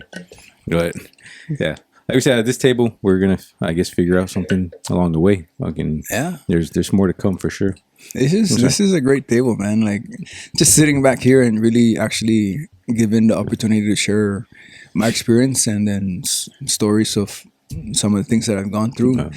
Like I had a chance to really look at this table, man, and my peripherals are just looking at you guys as I'm staring at this table, and I can see so much great things coming from this table. And we're just gonna need more people with the same mindset and more power that want to be sitting at this table, and Yeah. we can feed a lot of people. Oh yeah. Oh yeah, more conversations for sure. Yeah. Well, thank you for coming down again. Fucking, we got to hear some fucking solid stories. I know that. I got to learn something sitting here with you, and what are you guys I had dapping a us for? front row seat. What are you Yeah, talking same about? shit, man? dude. I know. I was a pal sitting here. And I, Oh, what do you call so, that? no. What do you call that when you stand in place? Oh, proxy. Proxy, proxy for pal. So he called me today, right? Yeah. And as soon as he said, and thankful for the call because I already knew as soon as he called, he was like, "Hey, I'm just looking for a place to come work out and just hang out and possibly." He's like, "Are you at the shop?" I was like, "No, I'm about to head there. I'll be there." He's like, "Do you think I get like?" What the fuck are you asking? Like, yeah, motherfucker, come down. I was like, they're probably waiting for you. I was like, let me get AJ and Mark. They got some shit planned. Yeah. Dude, they'd be more than happy. Yeah, to the reason fucking- why I was like very hesitant because it's like 8 rings. Now that when I call when you, you go like in. one ring and what's up, bro? It's like Not sure about this guy no more. You changed. You changed. Any phone call getting from you. No, but that was perfect though. It all works out, right? Because yesterday, me and Joe were here. I think it was Thursday. Me and you talked. Yep. Right? We said we're gonna try and let's do a pod Saturday. Yep. And then it's just supposed to be in the all the works. boys. Joe called out. So you came. You said you're coming. So I was like, bro, fucking That's perfect. perfect. Yeah, let's go. Fucking let's talk But about Joe, we wish you were here too, though. it. 'Cause Yeah. I think it was just yesterday. I was just thinking like, bro, how the fuck? Because bro, when you were coming back to, I was like, bro, I know you guys are gonna be bum rushes. A lot of people like inviting you guys to speak, to talk on podcasts, do all this stuff. I'm like, I'll sit back and be like last in line. Like I don't want to fucking bother you guys. I know you guys got shit going on. So, but whenever you're ready, like we fucking, hopefully you remember the stories and you can tell it, and it seems fresh. But fuck, we got it pretty damn fresh. It's not too far out. So, yeah, I definitely appreciate yeah, it. I remember telling you on the phone, like, all right, that's enough. You Yeah. have some time to write some questions. And Yeah. I'll see you when I see you. I know, yeah, bro. It's like we always have to save it. We were just talking about before we hit record. Like we have to like hold back every Yeah, time we don't have talk. conversations Don't off talk. the mic because we want to share. We started the podcast because we want to share these conversations. So it's like now we've learned after multiple times of over speaking when we're talking and having our regular conversations that when we come on here we have to. I know I always do it. I always say we were just talking, and then instead of just saying it like we've said it, you know. So. Yeah, another fucking solid pod, man. Fucking for real. It's I everything appreciate I the hope for. front seat today. Yeah. I appreciate Front it. row seat. Yeah. Yep. But You're warmed up for tomorrow. Bro, hey, thank you guys for, again, man, thank you guys for having me. I love you guys dearly. I know how much you guys were supporting not only me, but my crew, and then also our mission. And, for anybody else out there that thinks you cannot do anything hard, man, pray, go to church, and if it lights a fire in your heart and your asshole, then go and do it. You know, one of the biggest things that I took away from the row is objecting the moana. You know, like I think that's in our culture. You know, when the elders tell us don't go beyond the reef, that's a metaphor for them holding us back from what we're fully capable of. You know, coming from the other side of the reef onto the islands, it really gave me a big perspective that, you know, you out in the ocean, it's just like what you do in life. You can go any direction and be whoever you want to. You could be lost at the same time. So just follow your heart. And if it really means that you're supposed to go and do that, pray on it. And by God, to go and do it. Love you guys. And we're ending on that. Yes, you know sir. the deal. Go out, be your best. Always do that shit island style. Let's go. How do you do it? The Wayfinder? First, you gotta touch the water, make sure it's warm. Oh, yeah. Make sure it's warm. Just pee in your hand. Matt, my Stargazer app. Strong.